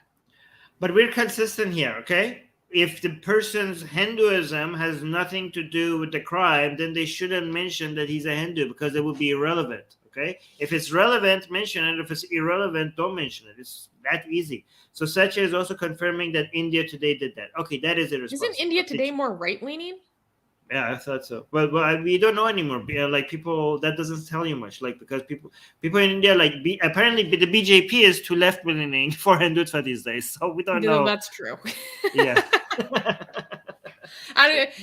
Too left-leaning or just too fucking impotent? Yeah. All right. Oh, the next one is India too. Yes. Oh, Is this- Rebecca is saying such a nice thing about me. She's saying, Susanna worked so hard to find this news for us. Thank you, Susanna. Well, I also owe Dee some credit as well. Dee has been helping me so much with the news lately. So thank you, Dee. all the love and appreciation to Dee, of course. Yes. Yeah, Dee is also saying calling it love jihad kind of makes his identity obvious. But only if you're familiar with what that is. If you put that in there, people who are familiar will automatically know like what the pieces are. Okay. Yeah. Is the next news clapworthy? Okay, we don't like this, but in comparison to what we just talked about, it's a cakewalk. So Yeah. Okay. All right. Next news. Next news. Indian state criminalizes conversion under the guise of religious freedom. On August 12th, a bill to amend the existing anti-conversion law was passed in the Himachal Pradesh Legislative Assembly in India. The new legislation states that punishment for forcibly converting would be increased from 7 to 10 years. Minority religious communities feel that the Himachal Pradesh Freedom of Religion Act is essentially designed to prevent and disincentivize the Hindu population from changing their religion. Under this bill, if a person oversees the religious conversion of 2 or more people simultaneously, it will come under the mass conversions category. The forced conversion of religion will be a non-bailable offense. The trial of such cases will go directly to the session court. The bill also forbids the lower caste Hindus from benefiting from the reservation quota in education and employment if they or a family member has converted to Christianity. Under the new legislation, any marriage with the sole purpose of converting the spouse would be declared null and void. To change one's religion after marriage, all the people involved in conversion must provide a month's notice to a local governing magistrate. So, I wanted to talk about this because the issues of forced conversions in India is a very big deal. It kind of plays into the love jihad stuff that we talk about a lot. And if I remember correctly, there are about 10 to 12 states in India out of the 28 states and territories that have some sort of anti-forced conversion, anti-love jihad, whatever you call it, ordinance now on the books, now in law. And the one that was in Himachal Pradesh beforehand apparently wasn't good enough. So they needed to go and make it harsher And I thought that this was really important to talk about.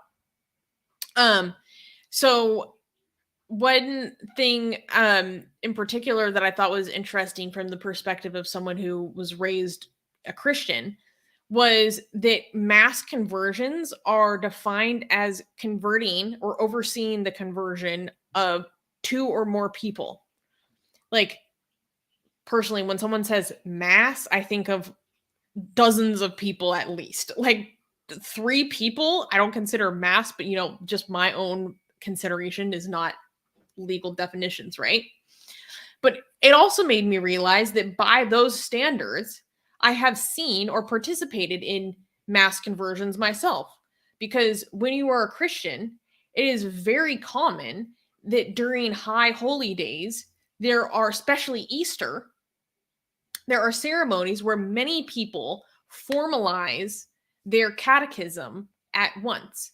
And they do it together. They take their baptism together, or they baptize their children together. So by those standards, I have been a part of mass conversions, because it's actually just like very culturally normal for Christians to, it's a way that we like come together and share that experience, So in some ways, this is like criminalizing just kind of a standard Christian cultural practice, which I thought was very interesting. And the local Catholic organizations and bishops have come out very strongly against this. And Armin, what are your thoughts? Wait, so what if like you have a mass of like 20 people and then you're like, okay, well, converting today, but not at once, okay? One at a time. Would that be okay? Like I don't think so. Well, so what do they do? Like, do you have to schedule different days? Like, you come on Monday. You have to give the government, you have to give your local magistrate a month notice in advance. Okay. Which is crazy to me. Why the hell do you have to tell the government what you're doing with your own personal belief system? But, okay, what if they're distant? Like, what if you're, like, not in the same place, but, like, you're doing it on a live stream? Okay? Like you're converting people on a live stream and there's like 40 of them, and you're converting them all at the same time, but they're not in the same place. Would that count as a mass conversion? Like, do you have to I'm not a lawyer. I don't know. I don't understand how this you're works. getting clever with it. You're like, okay, how can we get around the legal jargon? Let's do 2 minutes apart, and also, and if they are far enough geographically that like we're all doing it live stream, so that means distance would be an issue. It would be so what if they're not 5 meters apart? Like, what if it's not on a live stream? Like, I don't understand. Like, this doesn't make any sense. How do they define a mass? But people have other questions, like how can anybody so yeah, actually, first let's go with Darko. What do they mean by force? Like, this is forced conversion. Like, this is 2 different things, right? Forced conversion and mass conversion. Are they like linking them together, or are they 2 different concepts? Because you can't technically force anybody to convert. But how does this work? It's defined very differently depending on the state that you're in. It's also very oftentimes vaguely defined and misunderstood. So it depends. There are other states that have these kind of ordinances where basically your neighbors or your family members can report to the police that you have been forced to convert, but you didn't you weren't. Maybe you did it against their wishes, and now they're going after you through the police because of these laws that can be used against you. It just seems very vague. It's also a way to disincentivize people from marrying outside of their community, because if someone wants to convert just for the purposes of marriage, then that plays into this as well. They can say that you were forced to convert. And if they say that you were converting for, under the new legislation, any marriage with the sole purpose of converting the spouse would be declared null and void. So that's where it plays into the love jihad thing, where it's saying if you're only marrying this person to get them to convert, then we're automatically going to declare that marriage null and void. How do they prove that? I don't know. Can you marry them if you stay different religions? Yeah, under the Special Marriage Act. Okay.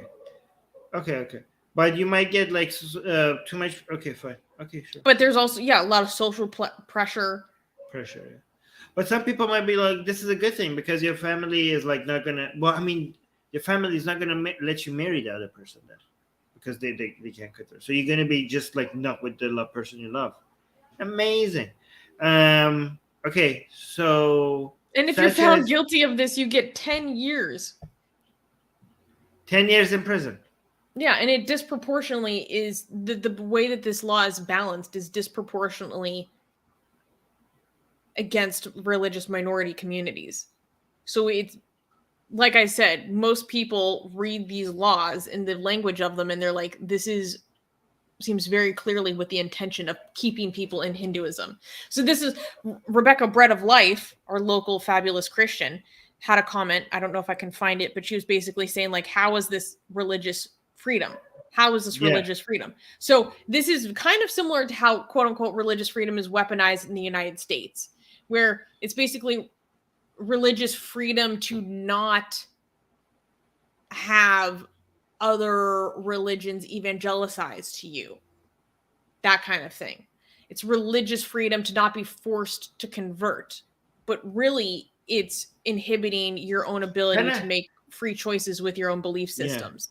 My opinion. Kind of like when in the United States when they say freedom, religious freedom, they're talking about the religious freedom to limit other people's freedom.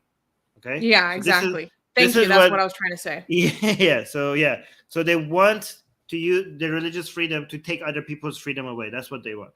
All right. So let's look at some of the comments here. You want to read this comment? Satya is saying that's the Constitution. The Act just elaborates on that. Lower caste reservations is for Hindus only from day one of the Republic. So you're referring to if you convert, then the assistance you get for being lower caste no longer applies to you. That is so flawed. That's so flawed. You're still from a scheduled caste community, even if you convert. So you still have the cards. Yeah, my situation is the same. It's so weird. God, my background India is still the same. I just chose to not be Hindu anymore. India is what the hell? Broken. Okay, next comment. There's a lot about the reservation system that needs to be adjusted. Shriyash is saying, isn't it beautiful seeing every bit of freedom you have getting chipped away? Oh, that's dark. What is this about UAE? Rebecca is saying UAE has some religious tolerance laws that include the law that you cannot say anything negative about the prophet of God. Yeah. So religious freedom in the sense that I'm free from being caused offense on behalf of my religion being insulted, which is obviously like manipulating these concepts and these words very greatly. Darko is asking how is force defined. Like I said, it gets very vague in many times. This was in response to how do I know this was a mass or not a mass? So such as like the police will throw you into suspension. The judge will answer your question and such as like good luck asking the judge that. Yeah. Armin, Armin is always coming up with very creative solutions, and I think they might land him in trouble. No, because I think that these laws are meant to be. Maybe I'm wrong about this, okay? But the vagueness of them is on purpose, so that you just have to be careful. Like, do you know? Would this get me in trouble? Who knows? Okay, so you better you just don't do it. Don't find out. Why don't even ask? You don't have to. Yeah. So, Oxymoron has some challenges. Oxymoron is saying Christianity is a bigger threat to India than Islam. Whites.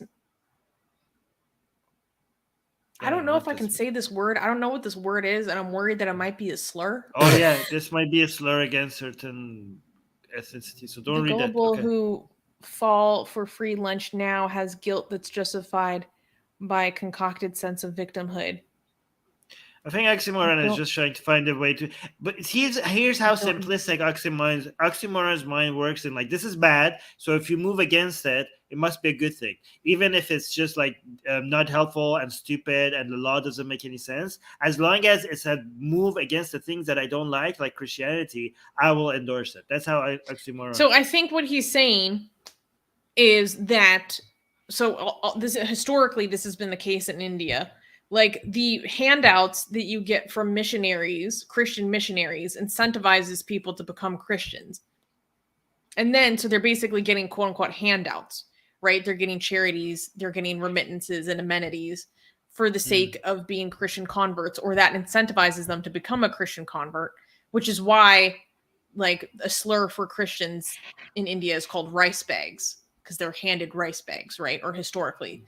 And, then once they become a minority, then they have a quote unquote concocted sense of victimhood, because now they're within the minority when really they became the minority to get free stuff. I think that's what he's trying to say. Again, this is a collectivist mindset, right? So some people have a false sense of victimhood, but some people have the correct sense of victimhood. But again, because of they're associated with each other as part of community, you use the judgment on some of them to judge them all equally. This is again oxymoron's collectivist way of thinking and coming up with judgments for an entire group of people. Clarifying that the term that oxymoron used was just to refer to Indians that were in the British Army. Cool. Yeah. Thank you. Traitors. Yeah. Yeah. I just wanted to check, because if, obviously I'm not from that culture. Sometimes I walk into something that is a slur that I didn't realize was a slur. So I'm like, I just avoid it altogether if I don't know the term. Yeah. I've learned my lesson. Just. All right. Can we, yeah, guys, I didn't deny that there are Christians like that. I'm just saying that just because there are Christians like that doesn't mean that Christians are not victims. Sometimes in India they are. Well, these are not mutually exclusive things. I don't know if that's not that hard to understand. But yeah, go on. Yeah, well, it's also a huge problem that people have that attitude towards the Christian nowadays, when it was the people that they descended from generations ago that made those decisions. Yeah. Right? Yeah, you're right. You're right. That was like a long time ago. It was like, that was my great-grandfather that converted, and we've been Christian ever since. Like, why are you coming after me for being like a traitor to Hinduism? Like, or taking handouts. That happened generations ago in my family, Now also, that seems like a good deal. That's a good deal. Like, switch your imaginary friend for a bag of rice. I would do it for half a bag. Like, why would not? It's free stuff. Like, why wouldn't you? Because you're just betraying your civilization. Good. Actually, I'll do it for free. I'll give you a rice bag to do that.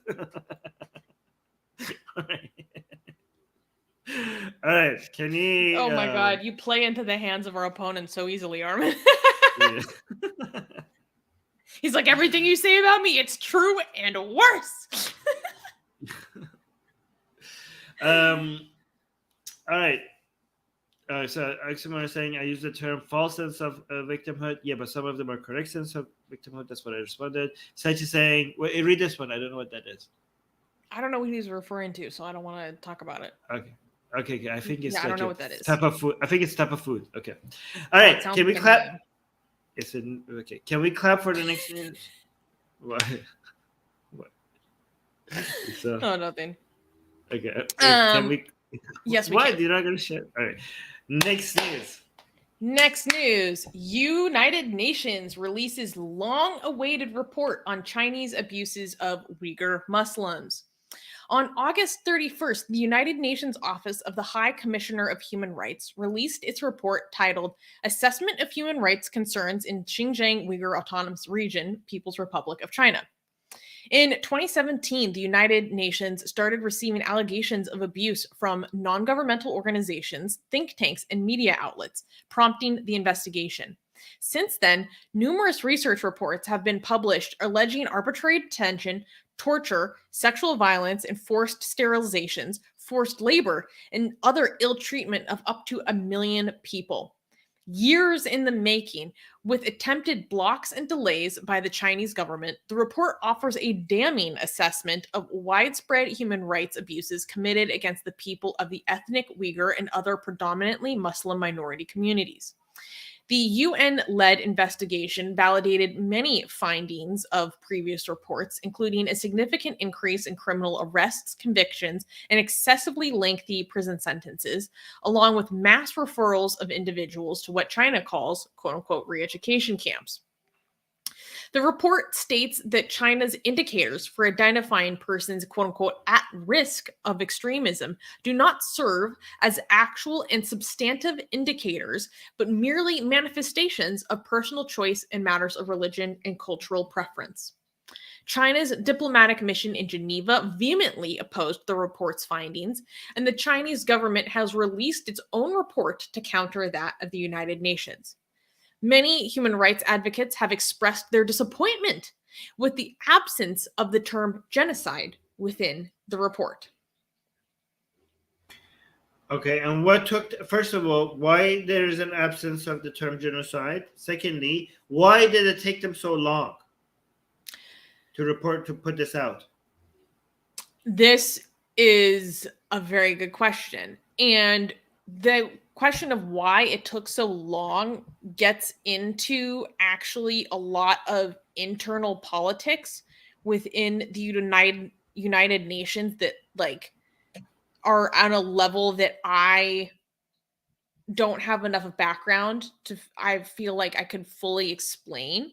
Wait, let me pull up the report I was looking at. So I was reading this report by the Associated Press, which helped me make a lot more sense of kind of the behind the scenes politics that was going on. So the human rights chief, Michelle Bachelet, she has been people have been trying to get her to publish this report for months now. They first promised this back year, and then people were like, wait, when are you going to release this report? In December? And they're like, oh, we're going to publish it soon. They didn't do it. And this the human rights chief, she basically said, like, if I don't publish this before I leave this position, then I'm a failure. And they published this report literally minutes before the termination of her term, in her position. And she's like, I'm not doing this position anymore.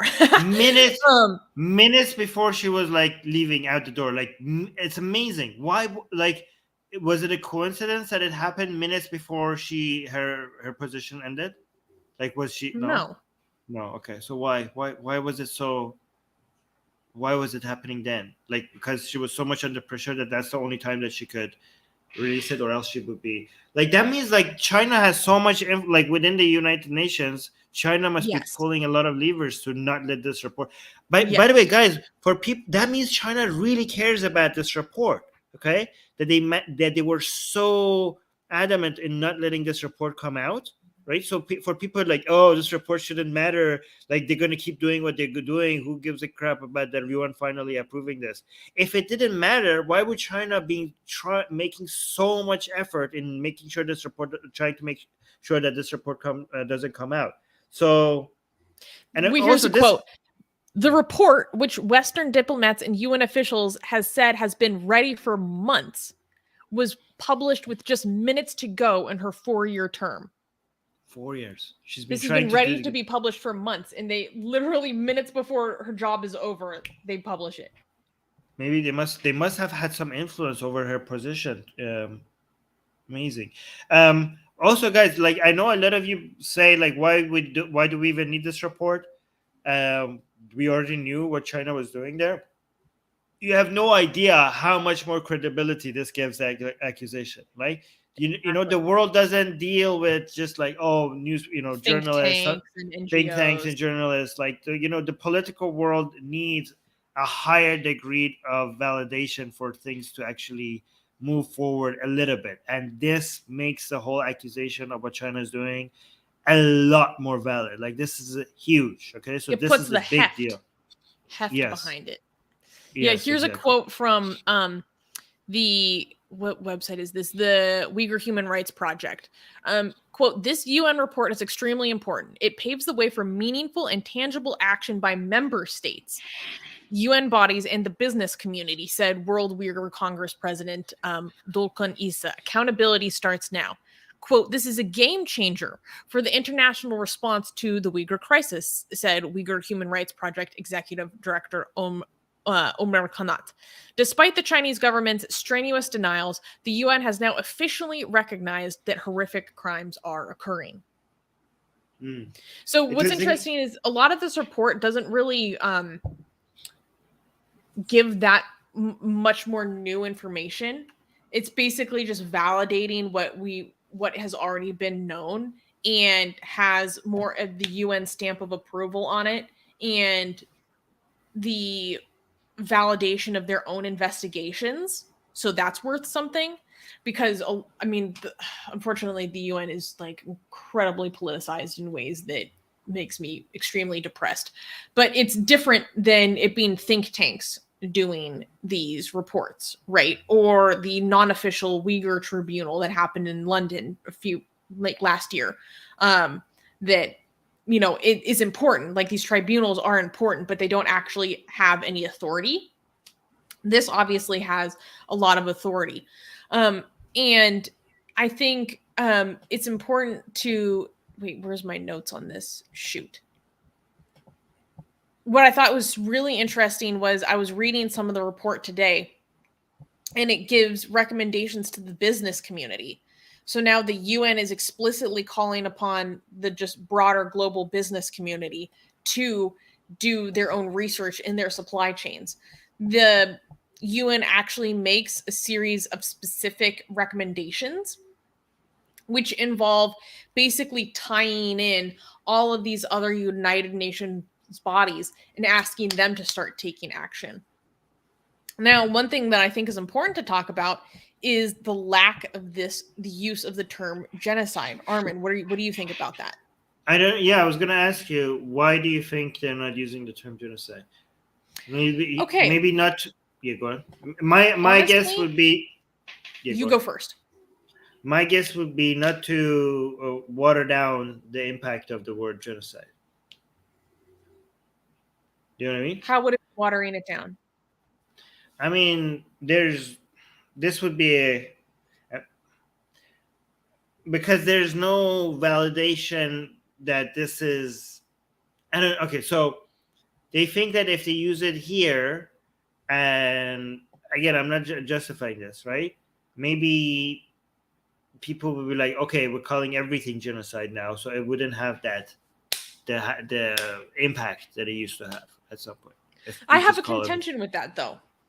Because it wasn't justifying. I was just saying, like, maybe there's a huge problem with that way of thinking because of our familiarity with the horrors of the Big H, as we call it here for the sake of YouTube. You know, what happened to the Jewish people during World War II. How do you? Yeah, the Big H. I think we all know what I'm talking about.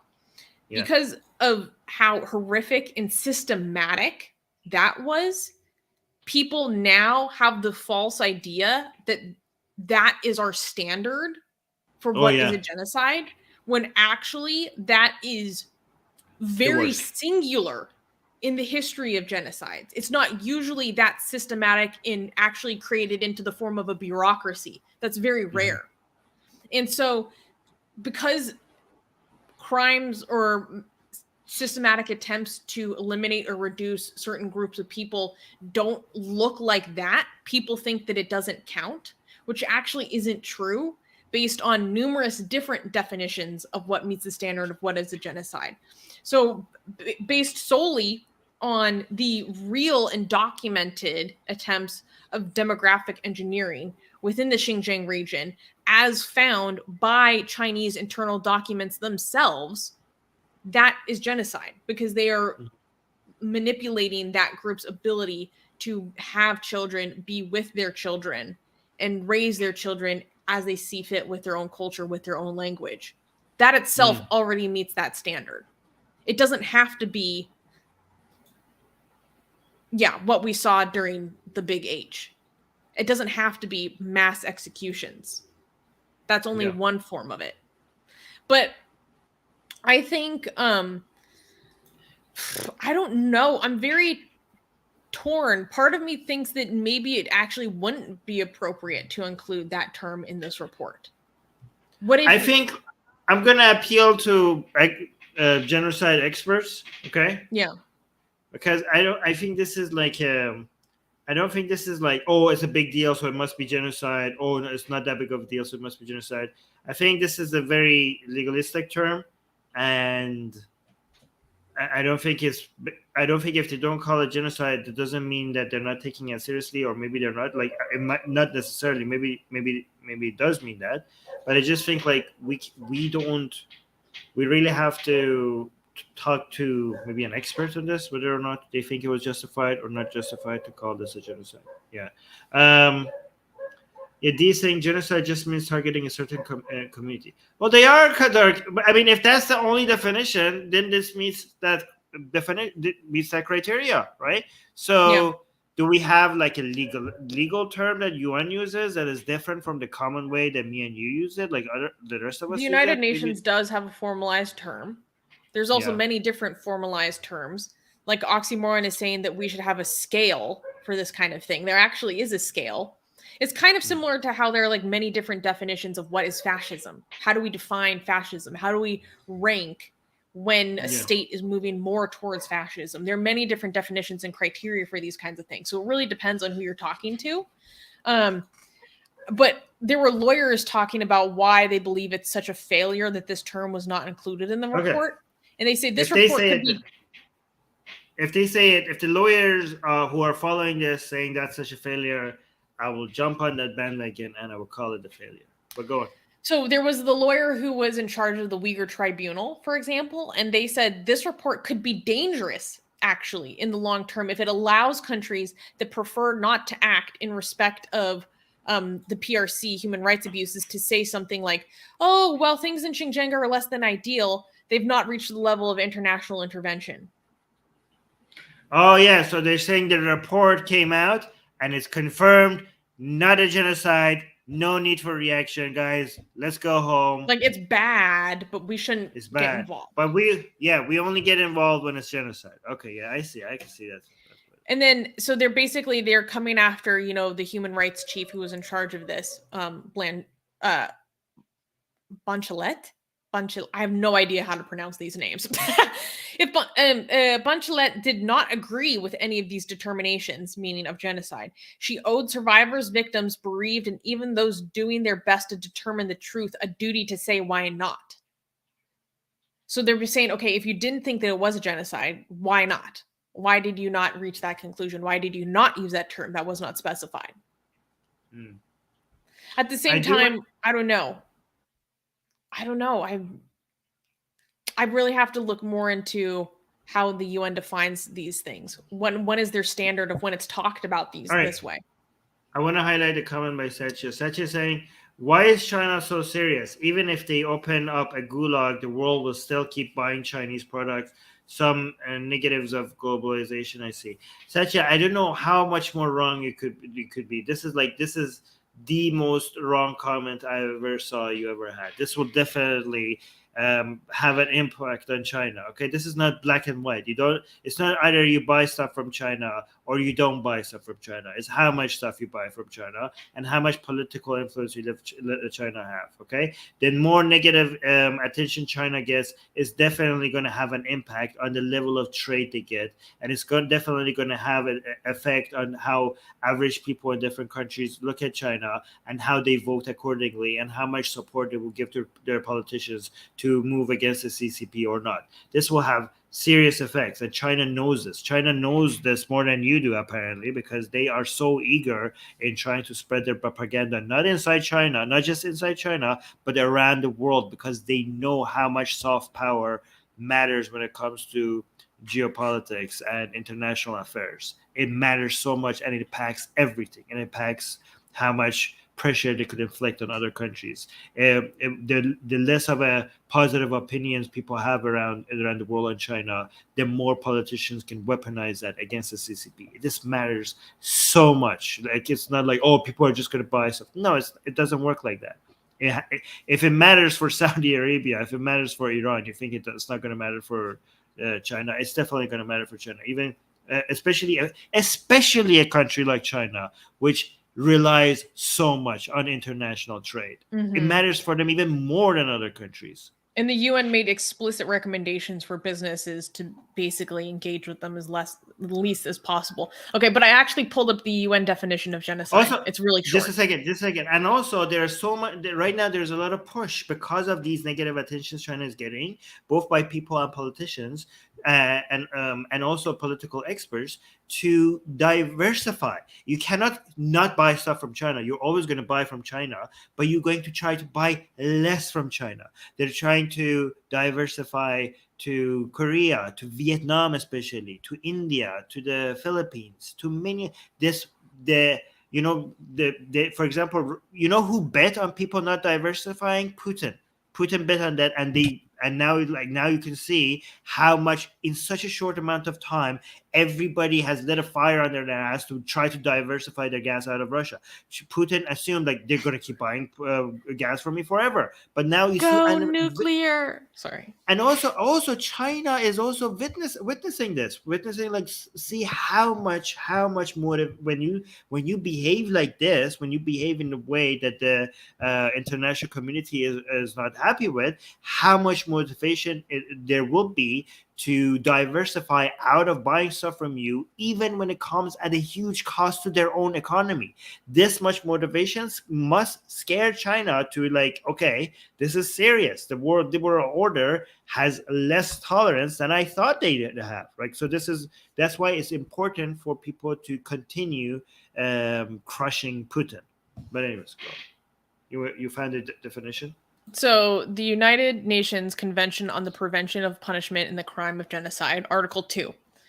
In the present convention, genocide means any of the following acts committed with the intent to destroy in whole or in part a national, ethnical, racial, or religious group as such: A, killing members of the group; B, causing serious bodily or mental harms to member of the group; C, deliberately inflicting on the group conditions of life calculated to bring about its physical destruction in whole or in part;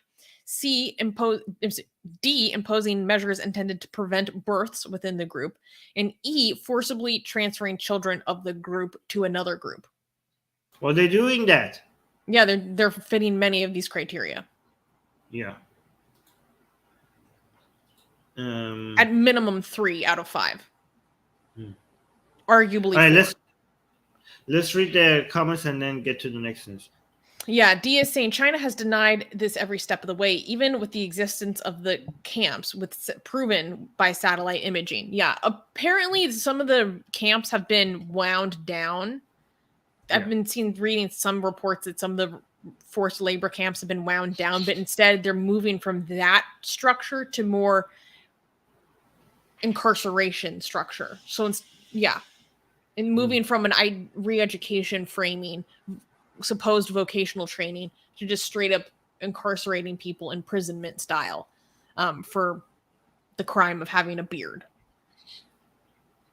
and using social media while being an ethnic minority.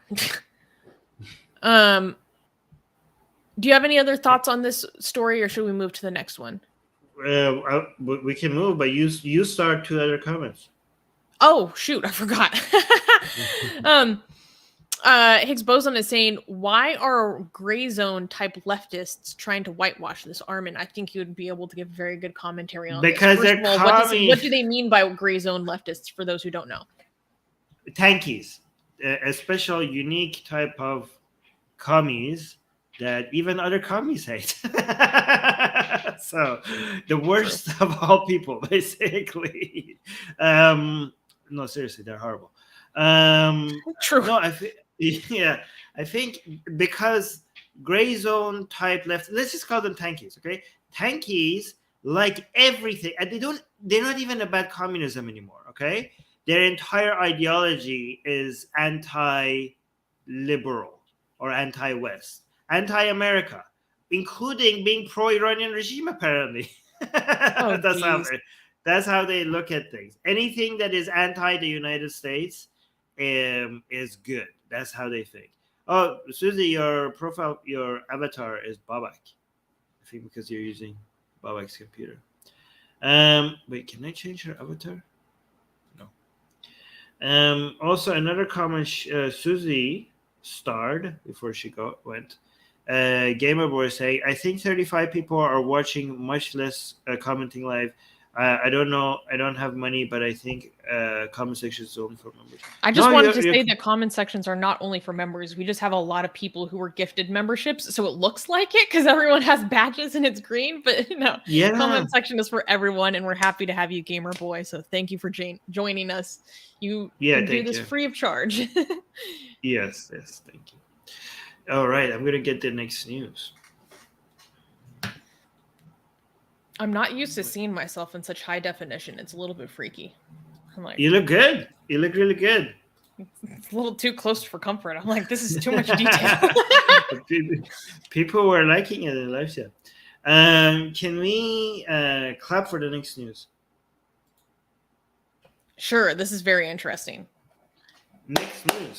Next news. France to deport imam for anti-Semitic hate speech. On August 26th, a French court decided to deport an imam who's Hassan Iqiyoussen. That's a very difficult name. I'm sorry, I don't know. Who was born in France but held a Moroccan citizenship to Morocco. Gerard Darmanin, the Minister of the Interior of France, posted a tweet later that day, which roughly translates to, quote, the Council of State validates the expulsion of Mr. Iqiyoussen, who holds and propagates in particular anti-Semitic comments in contrary to equality between women and men. Hassan, famous for his controversial anti-Semitic comments and misogyny, has a wide following with over 174,000 subscribers on YouTube and over 44,000 Facebook followers, which he operates from his home in northern France. A lawyer of the interior minister claimed the imam has, quote, for years spread insidious ideas that are nothing less than incitement to hatred, to discrimination, and to violence. However, the imam's lawyers responded by saying that some of Hassan's anti-Semitic and misogynistic comments were at least 20 years old, elucidating that he never has been convicted for his actions in public. Hassan is the second imam to be expelled from France this year. In March, Ahmada Mahdi and his family were deported back to his East African country of Comoros after he was accused of preaching sermons, quote, contrary to the values of the Republic, after repeatedly reciting hadith, Islamic scripture, that are derogatory to women. So I wanted to talk about this because this brings up several very important topics and questions. Because France has been dealing with this problem of Islamic separatism, they've been taking a very hard line stance against it, and some of their tactics involve throttling what imams can say, forcibly closing mosques, and now deporting people who propagate values contrary to that of the Republic, which include, like this guy was promoting the subjugation of, women by men. Women should be subservient to men. That is something that the Republic takes a very hard line stance against. Also, the anti-Semitism allegedly that he's promoted. And this other guy that was deported in March, he was apparently deported for reciting hadith. And so when he was deported, he said, I have no regrets because I was simply reciting the words of my prophet. Okay. Here's the question, okay? The Quran also has anti-women verses in them, okay? So why would they stop at the hadith?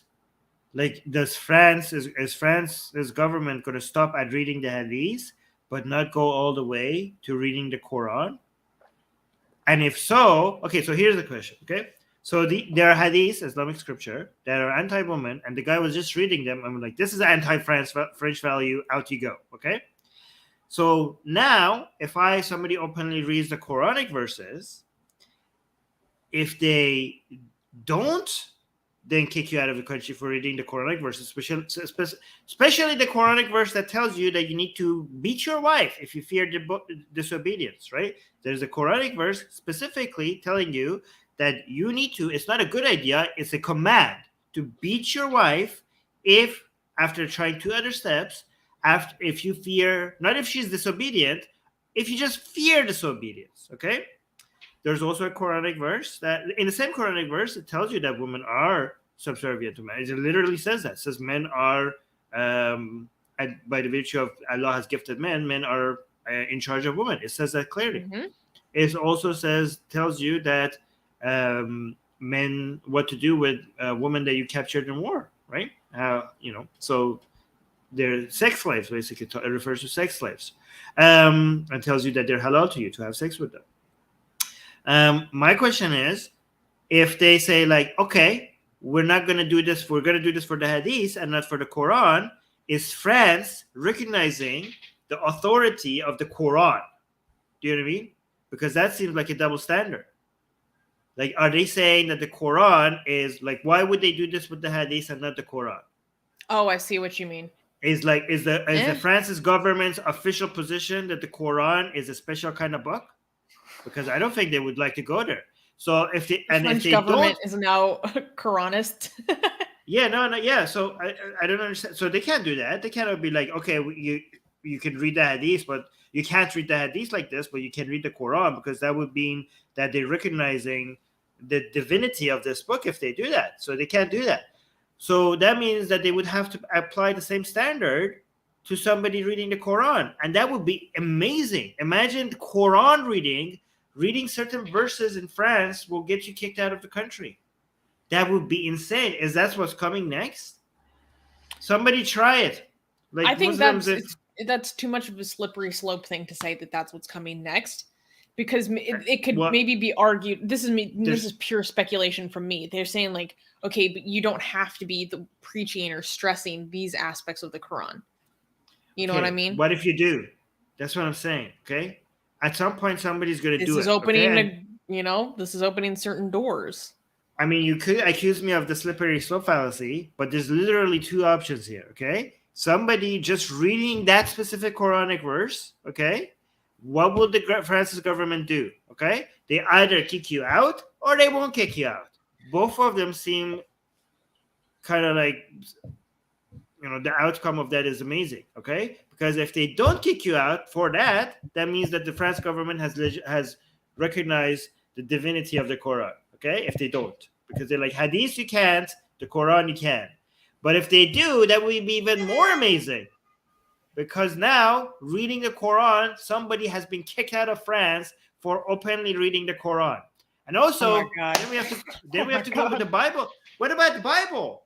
Because the Bible says, the Bible has verses in it that specifically says women should shut the hell up, and just submit to men. The Bible specifically says that. Would reading the Bible get you kicked out of France? By the way, these are what are they? Are they like permanent residents or just like temporary immigrants? These were what? Yeah, go on. Here's the other thing that we need to discuss. This guy was born in France. But he wasn't a French citizen, though. Was he? He held a Moroccan citizenship. I don't know if he gave up his French citizenship. I mean, obviously, he's not a French citizen. You can't kick out a French citizen. Right? Why not? The UK rendered Shamima Begum stateless. Okay, that was different. First of all, I don't endorse that. Second of all, she joined ISIS. This would this is along similar lines. One is obviously much more severe than the other. Okay, this would be a much bigger news if France was kicking out a citizen. Like, this would not be just like, oh, look, like this news would be blowing up right now. Like, I don't think I don't think France is going to take anyone's citizenship away over reading the Hadith. No, this guy must have not been a citizen. There's no way. I don't know. There's no way. Okay, but here's the thing. What if that was the case? What if what if he was a dual citizen? But because he was a dual citizen, they wouldn't be rendering him stateless. So they just that would be outrageous. Like taking someone's citizenship away, that would like devalue the entire point of your citizenship. Like that would like completely fundamentally destroy the meaning of being French. No, I agree. I don't think that's what happened here. I mean, that should not be happening. I'm looking up more information, but everything in Google is in German right now. What's crazy though is that let me give you some more details to maybe play devil's advocate a little bit. Why is there's a Persian guy being absolutely racist in the live chat. Persian Wojak is saying France citizenship is for white French people. It's their own country. Like you're advocating and removing his citizenship. Like what? It was he like said why not a bunch of Arabs. Oh, shocking! A Persian nationalist is racist. Shocking. Well, shocking. Yeah, that's kind of racist. Kind of. Oh my God, this guy is absolutely racist. Jesus Christ. Okay, never mind. Yeah. And someone is pointing out, like Shamima literally performed acts of violence or like was complicit in them. It's much more extreme. Obviously, I understand that it's much more extreme. Even that shouldn't get you removed. Your citizenship shouldn't get even removed for that. Your citizenship should be permanent. Okay, if you have committed acts of violence, okay, you get punished for it as a citizen. You don't remove someone's citizenship away from them. But yeah. So here's the thing. Okay, so the Interior Ministry said that he has, spread these things that amount to incitement to violence and anti-Semitism for all these years. And his defense lawyers said basically, okay, but these, happened more than 20 years ago, and that he's never been prosecuted for anything that he said in public. And he said, yes, Mr. Iquiosen is a conservative. He has made retrograde statements on women's place in society, but that does not constitute a serious threat to public order. The Interior Ministry representative retorted that the imam's words create fertile ground for separatism and even terrorism, insisting that he remains an anti-Semite. So they're like, okay, this happened 20 years ago. We believe that he remains this way. And then the Interior Minister said that he would change the law if the high court judges said that he would not be expelled. So I think that's like going too far. We're like, if you are not going to deport this guy, I'm going to take the step of changing the law so that you will. Who's going to change the law? You can't just change the law. It's not easy. The Interior Minister said he warned that he would try to change the law if the judges, the High Court of France, found that they wouldn't. Oh, I'm going to change the law. Sure. Like you're the Interior Minister. What do you think you can do? You're not like the entirety of the Parliament.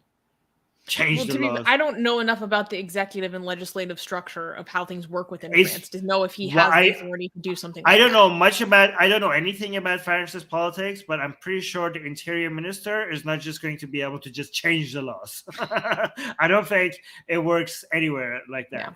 Yeah. But here, Sohail is from France, and he's like, Soleil, and he has some answers for us. He's saying he's Moroccan. He was born in France. He could have become French at 18, but he refused on the advice of his father because being Muslim and French are not compatible.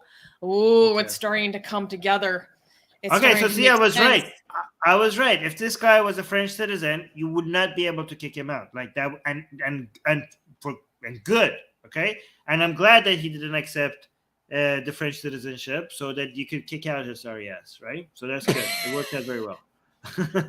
No, but I'm actually. He's bringing up a good point because this underlines this issue of separatism that France is facing. The idea and belief that being French and a Muslim are incompatible is what is at the fundamental issue at play here. Yeah. Wait, I was wrong about changing the laws. France is a semi-presidential system. Ministers can propose laws in parliament.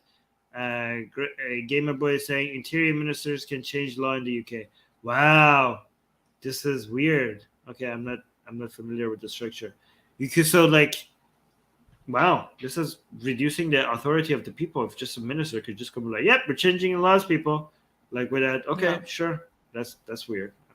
Thank you for the input from Solier. I can't pronounce anything in French. Soleil Apostille. I don't know, but I appreciate their feedback because having people who are more familiar with these specific individuals is really helpful, especially since there's a huge language gap with stuff in French. I find that oftentimes in other languages, it's easier for me to find translations of these things. But when it comes to French news, oftentimes I can't find translations very easy. It's easier for me to find translations for the myriad of languages in India than for French. It's crazy. All right, Bread of Life. I don't agree with Bread of Life with Rebecca here. You want to read this? Bread of Life is saying hijab is almost as scary as Saudi Arabia with their religious. Wait, hijab? Ripping hijabs off of women. No, wait. Okay. You didn't read that right. Read it again. You said hijab. Read it again. What? You said hijab is also. Oh, France is almost as scary as Saudi Arabia with its religious intolerance, ripping hijabs off of women. Okay, that is an extreme exaggeration, my friend. Yes. Okay. Yes. There's many things that I disagree with how they go about these things, but they're not as extreme as Saudi Arabia. That's just like patently untrue. The consequences are not nearly as severe, first of all. Second of all, like there was a moment where they were moving towards banning the hijab in public for people under the age of 18. I thought that was way too authoritarian. Like, I don't support that. But there are many other things that I think are warranted and very ideologically consistent. Okay, and within also their own laicite. They're not ripping hijabs off women. No. They're just making it illegal in certain places. You can still wear hijab in public in France. Also, I am in favor of most of their intolerance. Sometimes they go too far, but most of their intolerance, most of France's intolerance of religion is justified. Sometimes, like we often highlight the ones that we are not in favor of because that's newsworthy. But most of it is great. I think most of the world needs to catch up to France's secularism. But as far as I know, they haven't chopped anyone's heads off for this. So not yet Saudi level. I mean, they historically, no, I'm kidding. Yeah, maybe. Yeah. The beach life is also saying, how about rules of the clothing at the beach? Okay, I think the beach clothing rules are stupid because I just don't like the amount of authoritarianism of the government saying what you can and cannot wear, like beyond just what is covering like your genitalia, for example. I think that's ridiculous. Also, I think it's really stupid to be saying that you cannot wear burkinis at the beach because that is actually targeting Muslims that are more moderate instead of the ones that are more hardline. Like a Muslim woman who is going to the beach at all and swimming is already less Islamic and conservative than one that is not doing it at all. So I think they're actually targeting the wrong population with these laws. I think there's like a lack of understanding. I mean, that one I disagree with. Again, most of their intolerance is justified. This one I disagree with. But even this one that I disagree with, still not Saudi level. I don't think they beheaded anyone for this. Cosmic Heathen says, laughs and guillotine. Sure. Well, not recent. They haven't recently beheaded anybody. Not over the hijab. Okay, Bread of Life saying, I saw a video a while back of a police officer ripping a hijab off a woman at the beach. Okay, send that to me. I want to see that. I would like to see that. I mean, that just sounds like that's not state policy. That sounds like an incident of police overreach and brutality. Yeah. Also, I'm it's not surprised. Policy, if you see a woman, you literally go rip it off of her head. Yeah, how far that back? I'm aware of. Because if it was recent, I would have think all the Islamic. I'm surprised all the Islamic channels I follow haven't blown up over that. By the way, before we go to the next news, people were complimenting the way you look with this new camera. Well, all credit goes to Babak. Okay, but KP is saying Susie is looking tasty. That's Satya is pronouncing how I say guillotine. Okay, I can't. Okay, we've just accepted the fact that I say nothing correct on this show, and I don't appreciate the fact that you're not even close to being goddamn French, and you're correcting me on this too. If people are gonna come after me for how I pronounce things, at least be from there, okay? Give me a break. Stay in your lane so I can catch a break. That's good. First, we had Indians correcting you on your Indian. Now we have Indians correcting you on your French, German, everything. It's brutal out here, man.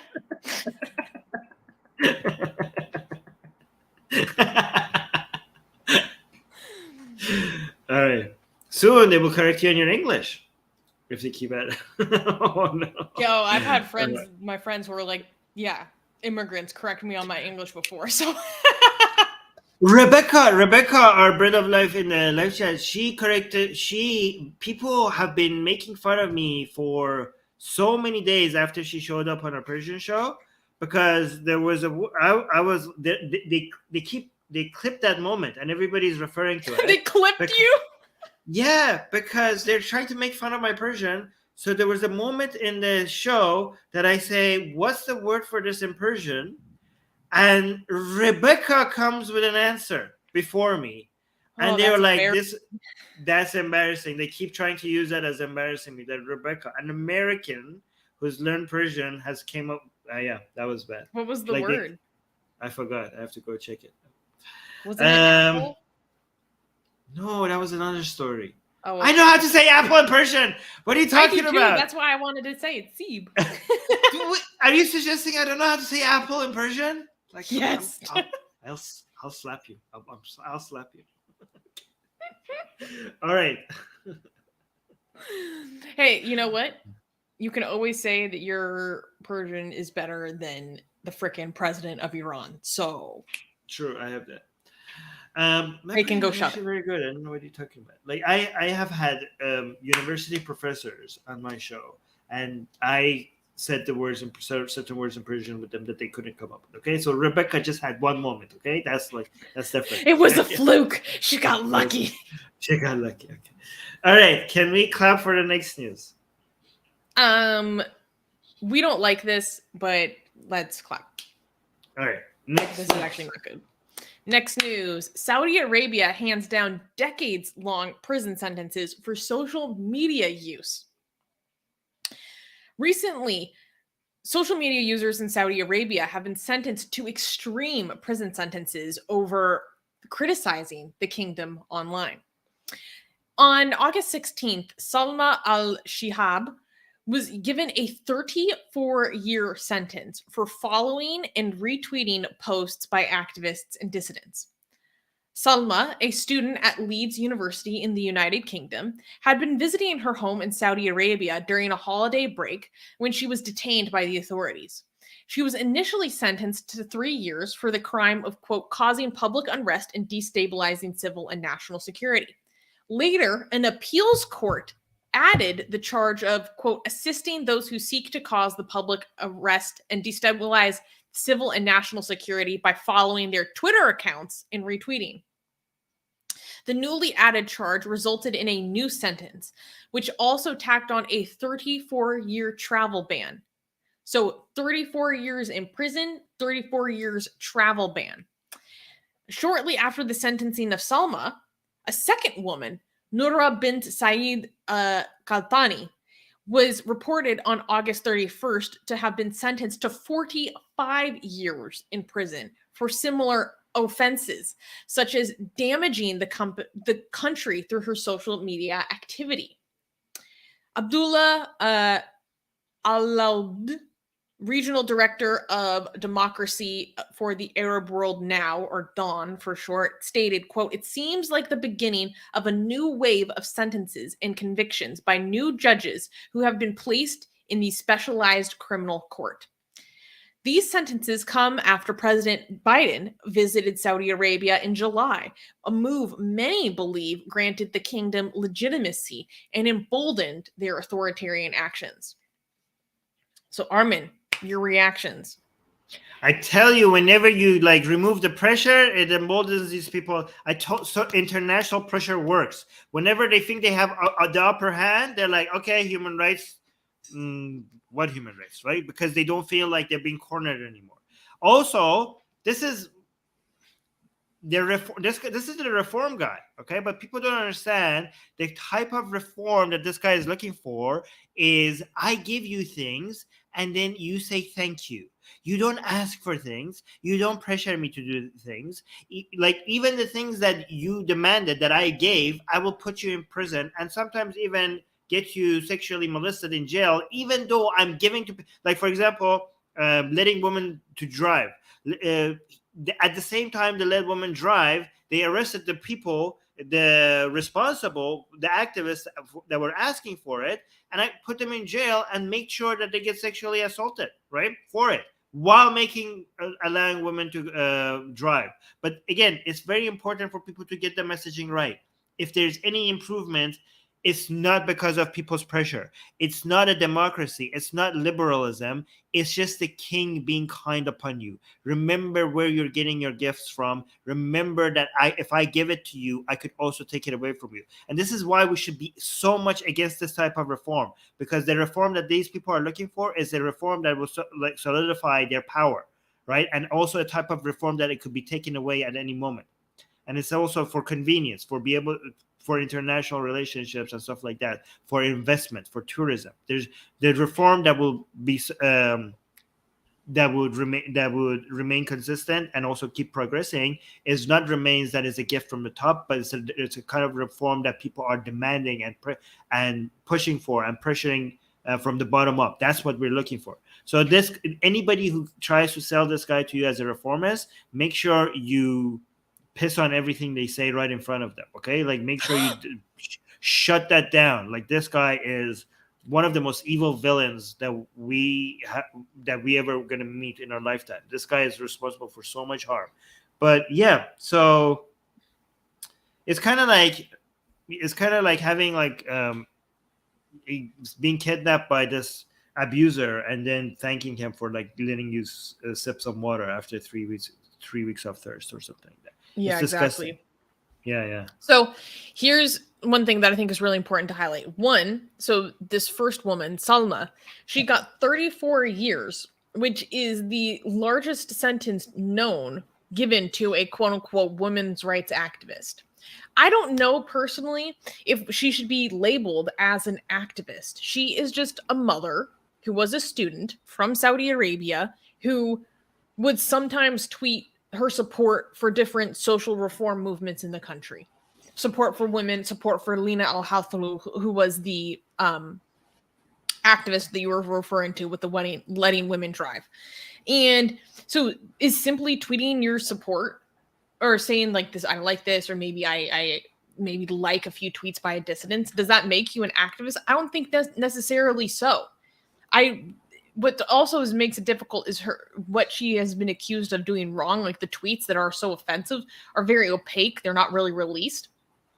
What has been publicly found is just like her Twitter account is very mundane. She has a little bit over 2,000 followers. Like she would mostly post pictures of her kids and talk about how she was, tired of dealing with the pandemic.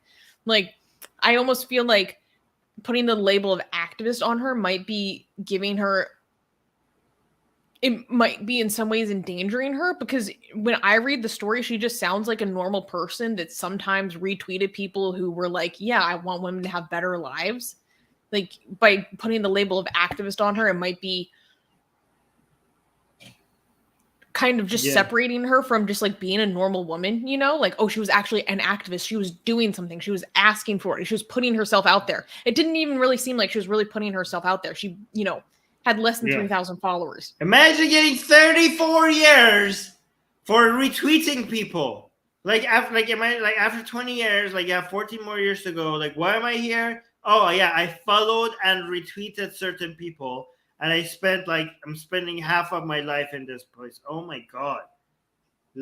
Jesus Christ. And what's also really important to highlight is that do you know how in bed the Saudis are with the leadership and ownership of Twitter? Oh, yeah, so much. This is really important because Saudi Arabia has, I think, one of the highest per capita of citizens that use Twitter in the world. So I remember watching this documentary about Jamal Khashoggi, and in that documentary, which was released maybe like a year and a half ago, they said that in America, I think the numbers might need to be corrected, but roughly like the rates of users of Saudi citizens that are Twitter users is exponentially higher than other countries. And they have literal spies. Higher. They have proven to have literal spies by the government working within Twitter. That's what I wanted to go to next. So this is also important because wait, before you go there, Secular Sakai just celebrated his 6 months membership with Atheist Republic with the comment, Saudi Arabia needs major change from the people with the fist up. Thank you, Secular Sakai, for your membership. Thank you for being a member, Secular Sakai. So this is important to highlight. So the depth to which the Saudi government is in bed with Twitter is so important, not only because that's just itself important, but also because of the disproportionately higher rate of Saudi citizens that use Twitter, right? It carries more weight than it does in other countries because basically people like Saudis say like Twitter is the closest thing we get to a parliament. We have really no other way to express our voices and opinions. So here's a quote from what we wrote on our website. In July 2020, a Twitter worker accused of spying for the kingdom was arrested. Ahmad Abu-Amu, who worked at Twitter between 2013 to 2015, allegedly gathered the personal information of Saudi dissidents in exchange for hundreds of thousands of dollars. He was found guilty last month in a California court of conspiracy, wire fraud, international money laundering, and falsification of records in a federal investigation. The evidence presented at the trial included correspondence with the Saudi royal family and documentation of bribes to access, monitor, and convey the private information of Twitter users critical of the monarchy. So they have people within the country going after, within the company, excuse me. They have spies within the company going after people, let alone that doesn't even touch the problems involved with the amount of shareholding that representatives or people who have ties to the royal family and the monarchy have within the company itself. This is what kind of frustrates me about Elon Musk, like his priorities with Twitter and everything. Yeah. There are a lot of problems with Twitter, and I appreciate like some of the ways he's going after different problems. He never talks about this. To my knowledge, I have never heard him talk about this. Interesting. Shaheen, which also, personally is a way bigger problem to me. Yes. He also never talks about how China or the CCP's problem because he has a lot of customers there. But Shaheen also celebrated his 3 months of membership by saying, I wish the Khomeini regime did the same in Iran. I'm assuming by the same you're talking about Mohammed bin Salman type reforms. I mean, you could at the same time, I mean, yeah, you could be happy for the people who are being positively affected by some of these reforms, because if they are, you know, for example, for the women who are able to drive, right? As long as you do not congratulate the people who are doing it because of how unsustainable what they're doing is and what their motivations are and how much more harm they're causing beyond this good. You could celebrate this good in isolation while recognizing that there is coming with a lot more harm. Because there was another person, Satya in the live chat was saying, wasn't MBS better than his predecessor? And no, he's a lot worse. He's doing a few reforms, but he's also doing certain things that is causing a lot more harm. I had a show about this if you're interested in secular jihadists. What was the show? Like I basically critique Harris Sultan's view on this, right? So I think it was something I could look it up if you guys want to go. Go into Google like Harris Sultan is wrong about Mohammed bin Salman secular jihadists. That would probably pull it up. Okay, I'll look. That was such a good episode. You were going in. Yeah. Armin was just. I love when you reach that level. Where you're just like, the gloves have come off. I am going full blown after you for your position. It is terrifying when you're on the receiving end of that energy, but it's fun to watch if you're not. No, but Harris was very good at taking the criticism, and so was New Yeah, York. So that's what it was actually good back and forth. This is why I'm excited that you guys are going to be doing secular jihadists together now, because I think we're like getting more of that friendly fights that you guys have with each other is so entertaining, but also like thought provoking. Oh, it's called Ex-Muslims Defend a Criminal. Because, yeah, so let me see if you search for that, would it show up? Yeah, so if you search for this A war video, criminal. Ex-Muslims Defend a War Criminal. If you search for that, it's the first video. It's a bit long, but I go over all the details here. And Harris Sultan actually jumps in at some point and starts defending himself, which is very interesting. Yeah, go watch that. One thing that I wanted to point out is that Salma, this first woman who got 34 years, she was held in solitary confinement for 285 days. Wow, okay. For simply like following, liking, and retweeting a few people that are critical of the government. Yeah. So this is obviously intended to send a massive chilling effect throughout all of Saudi Arabia. Just wait for, basically the message is don't ask for anything. Wait for the reforms to happen when I see fit. Don't demand anything from me. It doesn't come from you, it comes from me. That's what the message is. And also, I think this is something that should be of grave concern to Saudi citizens outside of the kingdom. Because she was off studying, living her own life, pursuing a PhD when she visited Saudi Arabia on vacation. And then that's when they nabbed her. So the message is also, if you're outside of the kingdom, you better freaking watch what you say. Because if you ever come back, you're on our jurisdiction now. And we have the ability to go after you. Yeah. Asian Americans saying these laws are their way of feeling safe. Yeah, I mean, they feel like they need it. Anyways, she was tried in a counterterrorism court. Wow.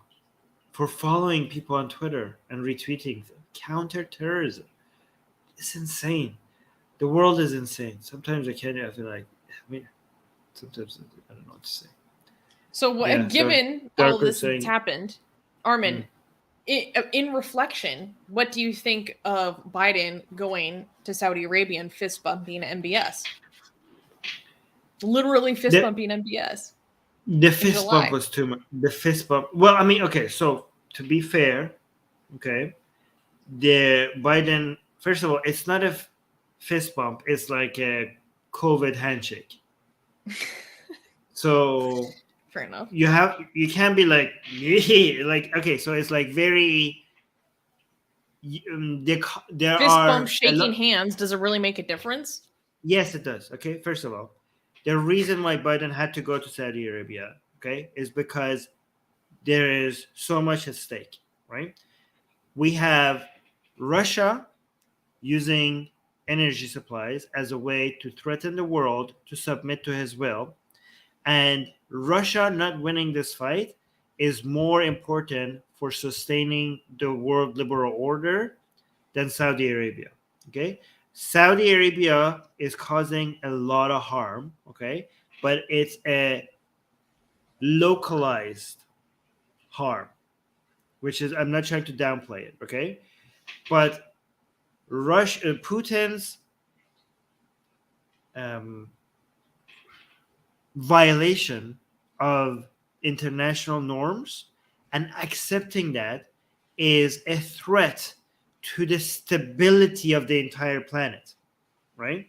If these norms go out the window, like the stability that has made the entire world a more peaceful place after World War II, anybody that violates these norms has to be punished significantly. So using his gas and his oil as a way to try to make the world bend to his ways, that should not work. This is not just about energy. This is not just about the US. This is just about maintaining the stability that this international body has managed to sustain after after thousands of years of chaos, of war and instability throughout human civilization. We haven't had this much stability forever, and we need to keep it. So there's a lot more at play here. So you to be able to counter what Putin is taking off the market when it comes to gas and oil, you need Saudi Arabia. So I'm so sorry for what the cost is to a lot of, especially, I mean, to be fair to Biden, Biden has also managed to get the Yemenis and Saudis to do a whole bunch of ceasefires. So you were like, oh, this is coming at the cost of the Yemenis limited people. success. Limited success, but more success than both Obama and Trump. There are a lot of Yemenis that are not being killed right now because of Biden. So let's be fair to that. Or less. Right? Yeah, less. So this was necessary. And also, when you meet a politician and you're asking for them, you cannot not shake their hand. The visuals for that, they were like, okay, this was like, imagine if Biden met him and were like, I refuse to shake your hand. They were like, well, get the hell out of our country then. This is an international embarrassment to us that you are embarrassing us in front of the whole world. We have to not accept your demands right now. You cannot not shake his hand. And given the pandemic, the shaking hands now is coming at the form of fist bump. So this was not like, oh, we're buddy. This is just a normal politician shaking hands. Right? So it's just in such stark contrast to when he was on the campaign trail saying that he was going to make MBS and Saudi Arabia pariah because what they did to Khashoggi is like, oh, okay. Yeah, it is a contrast, but nobody could have assumed that Putin will do what he did. Like that was like the world changes, situations change. You have to change strategy when when reality is different. Right. Yeah, I see what you mean. Yes. Okay. I think we should move to the next news. I would really encourage people, if you want to see our sources or what we wrote for our website about these stories, go check out the links in the description because Dee did a very good job writing the story, and she talks about this app that I didn't know about, where basically it's like a citizens policing each other app. And it gives very like Black Mirror, a crossover of Pakistani mob mentality and Black Mirror vibes via, the digital sphere. It was very creepy. And it was partially involved with this, like being reported on for your social media posts. It's, really insidious. So, okay, let's go to the next news. This is funny. Can we clap for? Oh yeah, okay. This is hilarious. Wait. Before we go, no, wait. You should come a little bit more to the center. Okay. All right. Next news. Next news. Arab Gulf nations demand Netflix to remove immoral LGBT content. Of course. On September 6th, the Gulf Cooperative Council, or GCC, demanded the immensely popular streaming site Netflix remove offensive content, citing material that violates Islamic and societal values and principles. The council includes Saudi Arabia, Qatar, Bahrain, Kuwait, Oman, and the United Arab Emirates. This recent change is likely a response to Netflix airing LGBT-positive content, including queer characters in many of its shows. Netflix still hasn't responded to the comment by the GCC. In a recently aired report on Saudi state television, an interview with a woman who calls herself a behavioral consultant called Netflix an official sponsor of homosexuality. Esra Asari, CEO of the Saudi General Commission for Audiovisual Media, or the acronym for that is GCAM, said, quote, all legal measures will be taken to protect the kingdom's sovereignty, citizens, and the residents from any intellectual attack aimed at affecting its society's values and the safety of upbringing their generations and protecting them from harmful content. A day after the GCC statement was released, the Egyptian government declared that they want Netflix to adhere to, quote, societal principles and values of the country they're streaming in. So I thought this was pretty hilarious. Obviously, this isn't something we agree with, but this is just too humorous to me. Do they not understand the power of the LGBT community within these countries? Like they would be crucified. Wouldn't, like, I don't know, maybe you mean within their countries of origin?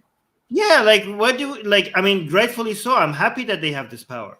But wouldn't Netflix be crucified within their home country if they were like, okay, no gays for you? Like, wouldn't that be like people were like, wait a second, what? Like People would be going after Netflix so hard, and Netflix can't tolerate that right now. They're losing too many subscribers.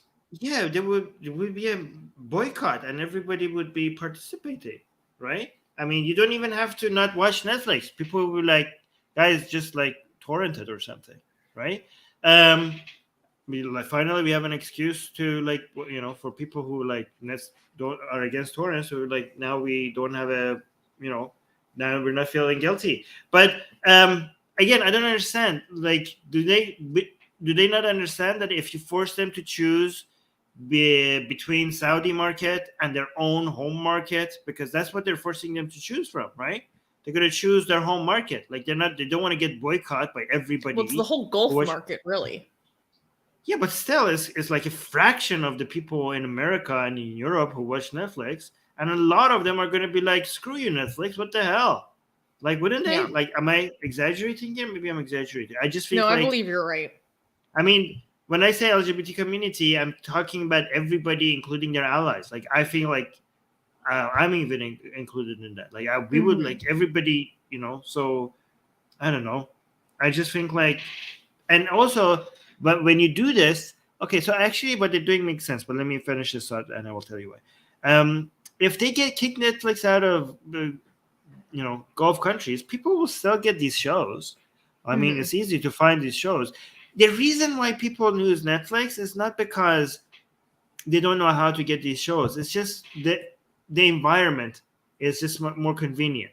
Like, you're paying the monthly payment because it's just nice, and you have all that. You could scroll down everything. You don't have to keep like downloading and torrent. It just like takes a few steps away from you, like to save yourself some time, right? And just the atmosphere is nice, and you like that. So that's why. But if you take that away from them, people will still watch these shows. So it's not like they're not going to get exposed to this content. And I think they know this. They can't be that stupid, right? So I think this is just about them saving face, right? Because if they don't ask for this, it looks like they're tolerating it, right? So they know probably that Netflix will not submit to this demand, maybe. That's a very good point, actually. Yeah, and also they probably know that the people who watch Netflix within their countries will continue to watch them because they will find the shows anyways. The only thing that they care about is like they don't want to seem like they're on the side of putting their stamp of approval on these shows, which I think is what they're doing. Yeah. Yeah. Okay. Yeah. D is saying Netflix didn't buckle over Dave Chappelle. They will fight this too. I think so. Yeah. Yeah, I mean, so then they would be proud of fighting this. They were like, like they would be like, of course, like we are like, this is the easiest choice for Netflix. Like, do you think Netflix is like gonna be like, oh yeah, it's their culture, so sorry LGBT? Like, that would be the end of them. I think. I don't know. Not the end. No, I agree. And then James is saying Netflix apparently had a huge woke purge, though. Just because they had a woke, this is not woke. This is liberal. I don't think they're anti-LGBT. They're fine with it. They just don't want self-canceling, self-silencing culture within their company, which is very different. Wait. I need to respond to this. When did being pro-LGBT become woke? This is your traditional liberal values. This is not woke. They are there. Netflix is liberal. They are all, like, most of the tech companies are, if they're not woke, they're liberal. They're not going to go fully right-leaning and be like, okay, or Islamic. These are liberals, okay? Like, we are liberals. What, guys, can you please not group everybody that is to the left of you as like the wokies and the liberals? Can you please not, shove them together? Like self-censoring, self-silencing, that kind of thing. Yeah.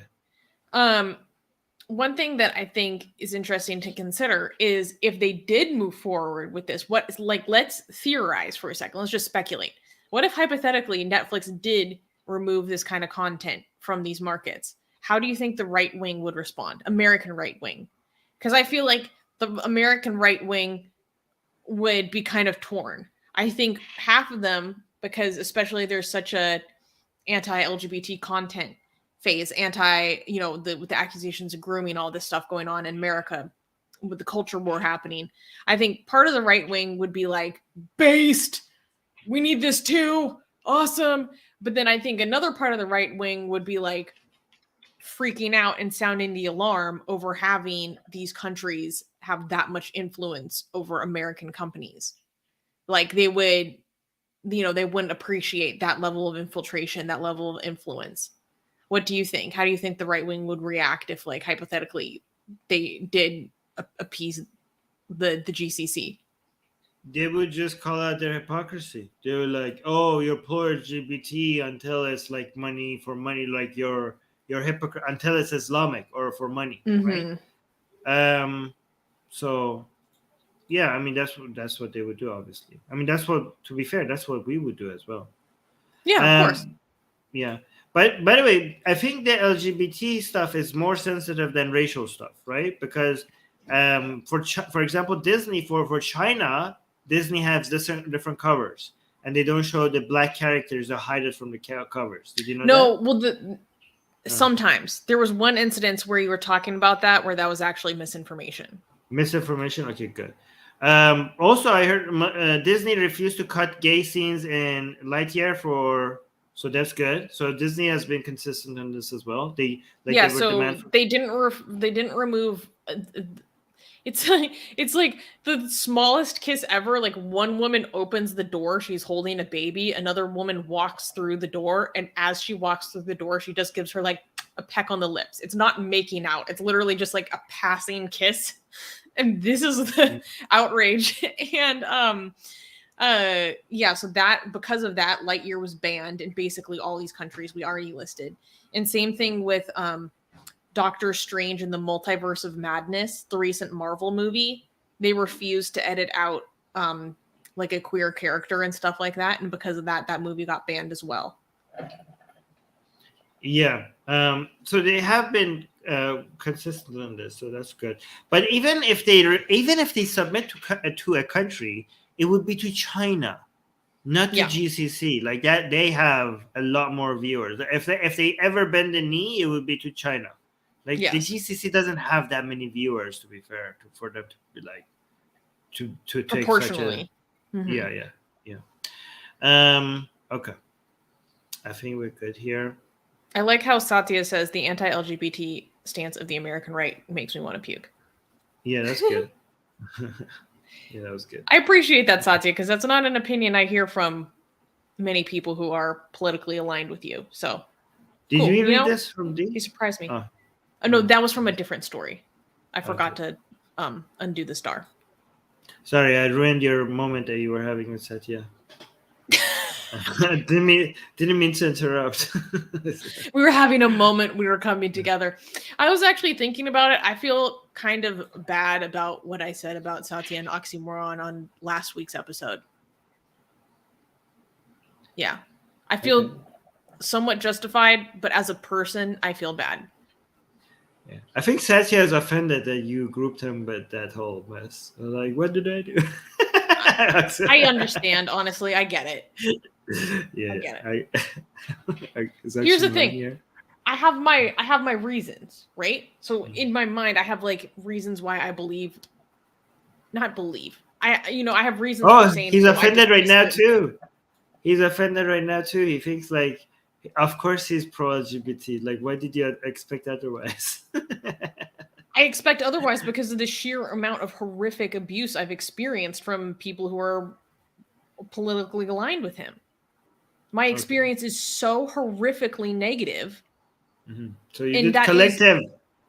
No, it's on the basis of experience, right? Like the fact that Satya said that to me is a unicorn. Mm-hmm. Okay. It's reasonable to be surprised because literally everything in my previous experience has never led me to believe that that would be true. So of course I'm surprised. Okay. All right. Let's move forward. Let's move. Wait, are you okay?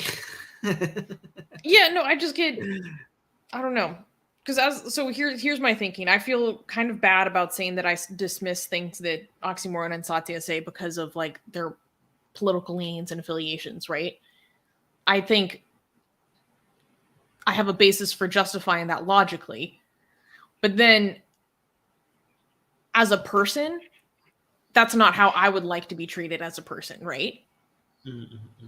And so there's also just the part of me that, because I'm an extremely empathetic person, like I don't think that's a nice thing to do, even though like Oxymoron I think is a full-blown fascist. And I'm so empathetic that I'm even like, I don't even want to hurt the feelings of this person who has said the most important things I've ever heard. So, because that's just the type of person I am. So I feel kind of bad. I don't know. Okay. All right, let's move on to the next news. Unless you want to add anything. Oh no, that was it. I was just having a moment of self-reflection publicly. It's good. Okay, no, I like these moments of self-reflection. I think like it's a window into how you think, and I think it's some people would hate you for it, but some people would feel closer to you because the more they know about how you think about things, some people will feel like, okay, I know Susie now. I know how she operates and how she thinks, and it's good. It's good for people to feel like that. Yeah, like at the end of the day, I still see these people like just as people, right? See, like, yeah, exactly. And also Suresh is saying relatable. There we go. Satya is so funny.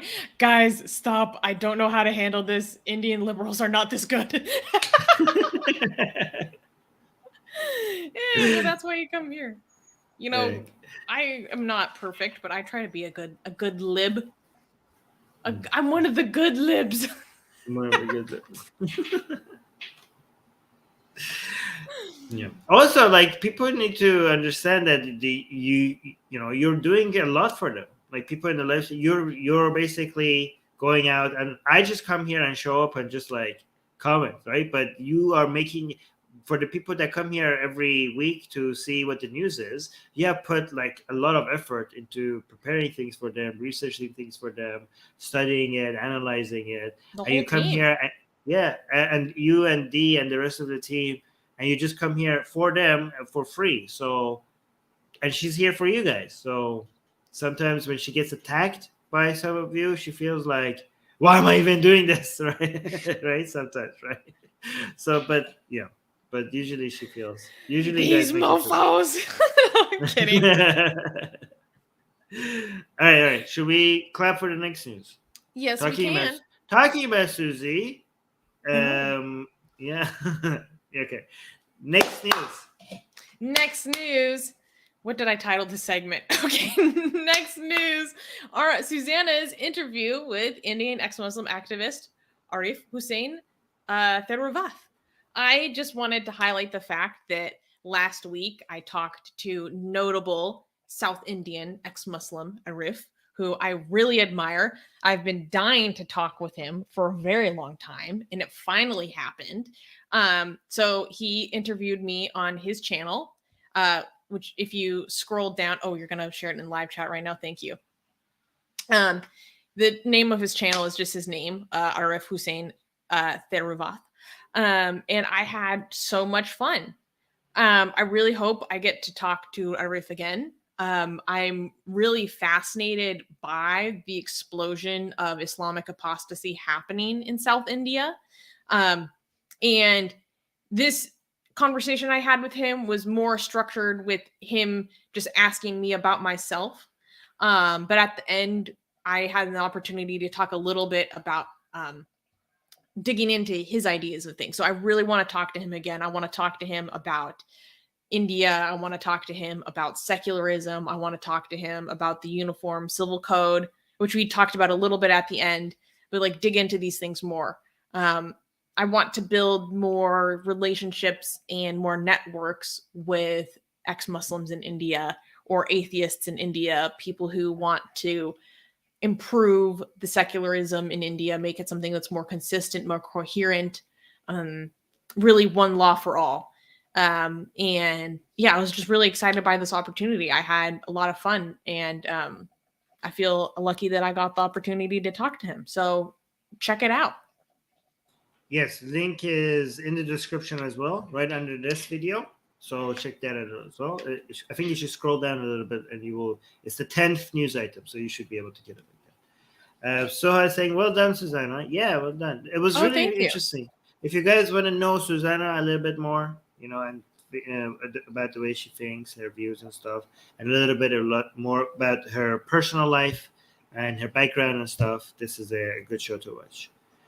Also, here's the name of the channel: Arif Hussein Serov. How do you say this? I think it's Theruvath. Theruvath. That's a nice name. Yeah. All right. Yeah, guys, go check it out. Do you have any? What was your favorite part of watching this? Because I know you were in the live chat when this was live. I like the part where you were so political and not at all aggressive about the part where he was like, the woman part, right? Like, what do you think?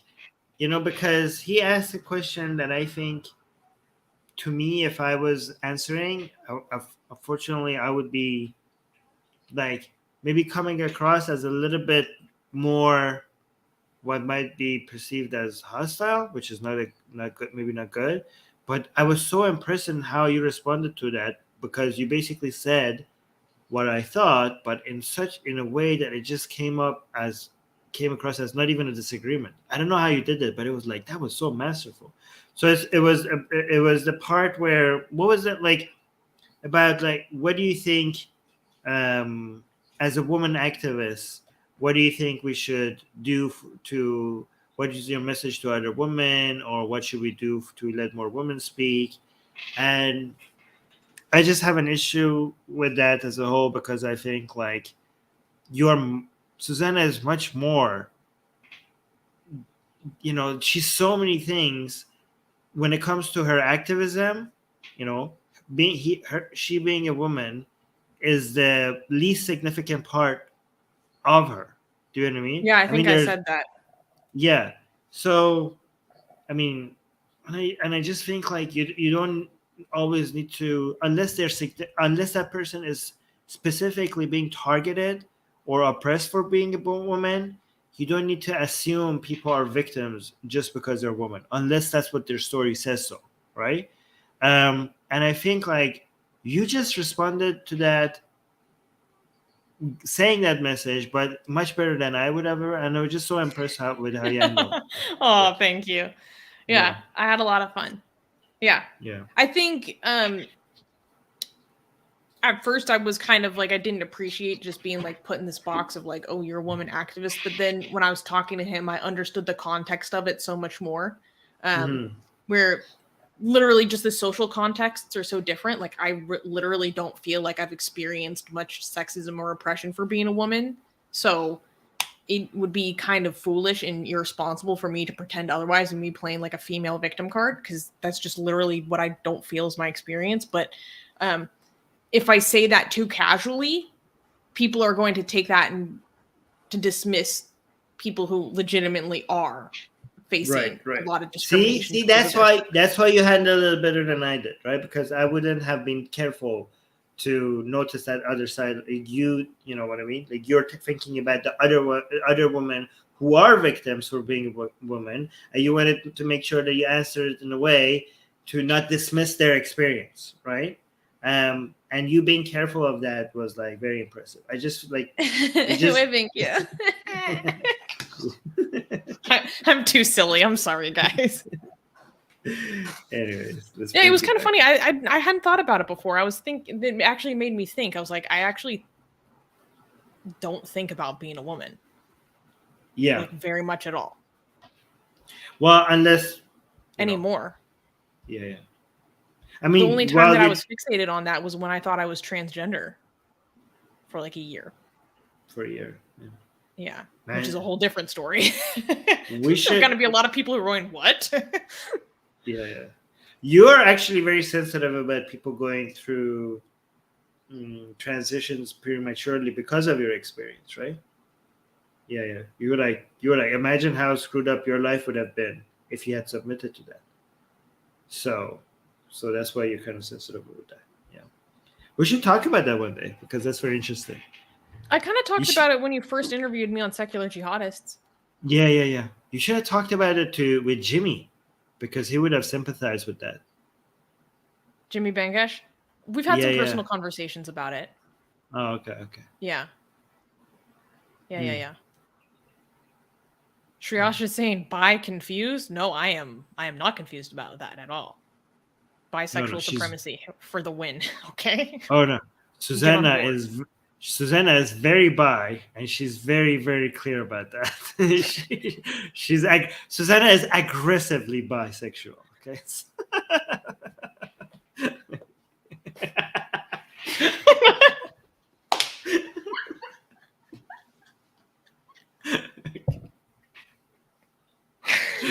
All right. Hide your women and men. Okay, let's end the show before I get in trouble. Okay.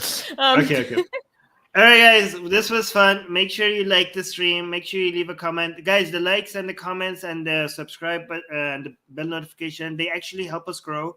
It doesn't cost you anything to do it. It takes you half a second to just like the video, and it really has a major impact on our channel growing. So please make sure you like the video before you go. Like, there's no reason why you shouldn't be doing it. Okay, so please do it. Love from friends. Well, love back. Oh, hey. Thank you, everyone, for joining us. I love spending this time. I feel like I just get to hang out with my friends and be silly and talk about stuff going on, which is probably why I say a lot of things too casually that I shouldn't say because I'm too comfortable. Oh, I love it. All right, guys. Make sure you like and everything. All right. Bye. Bye. Bye.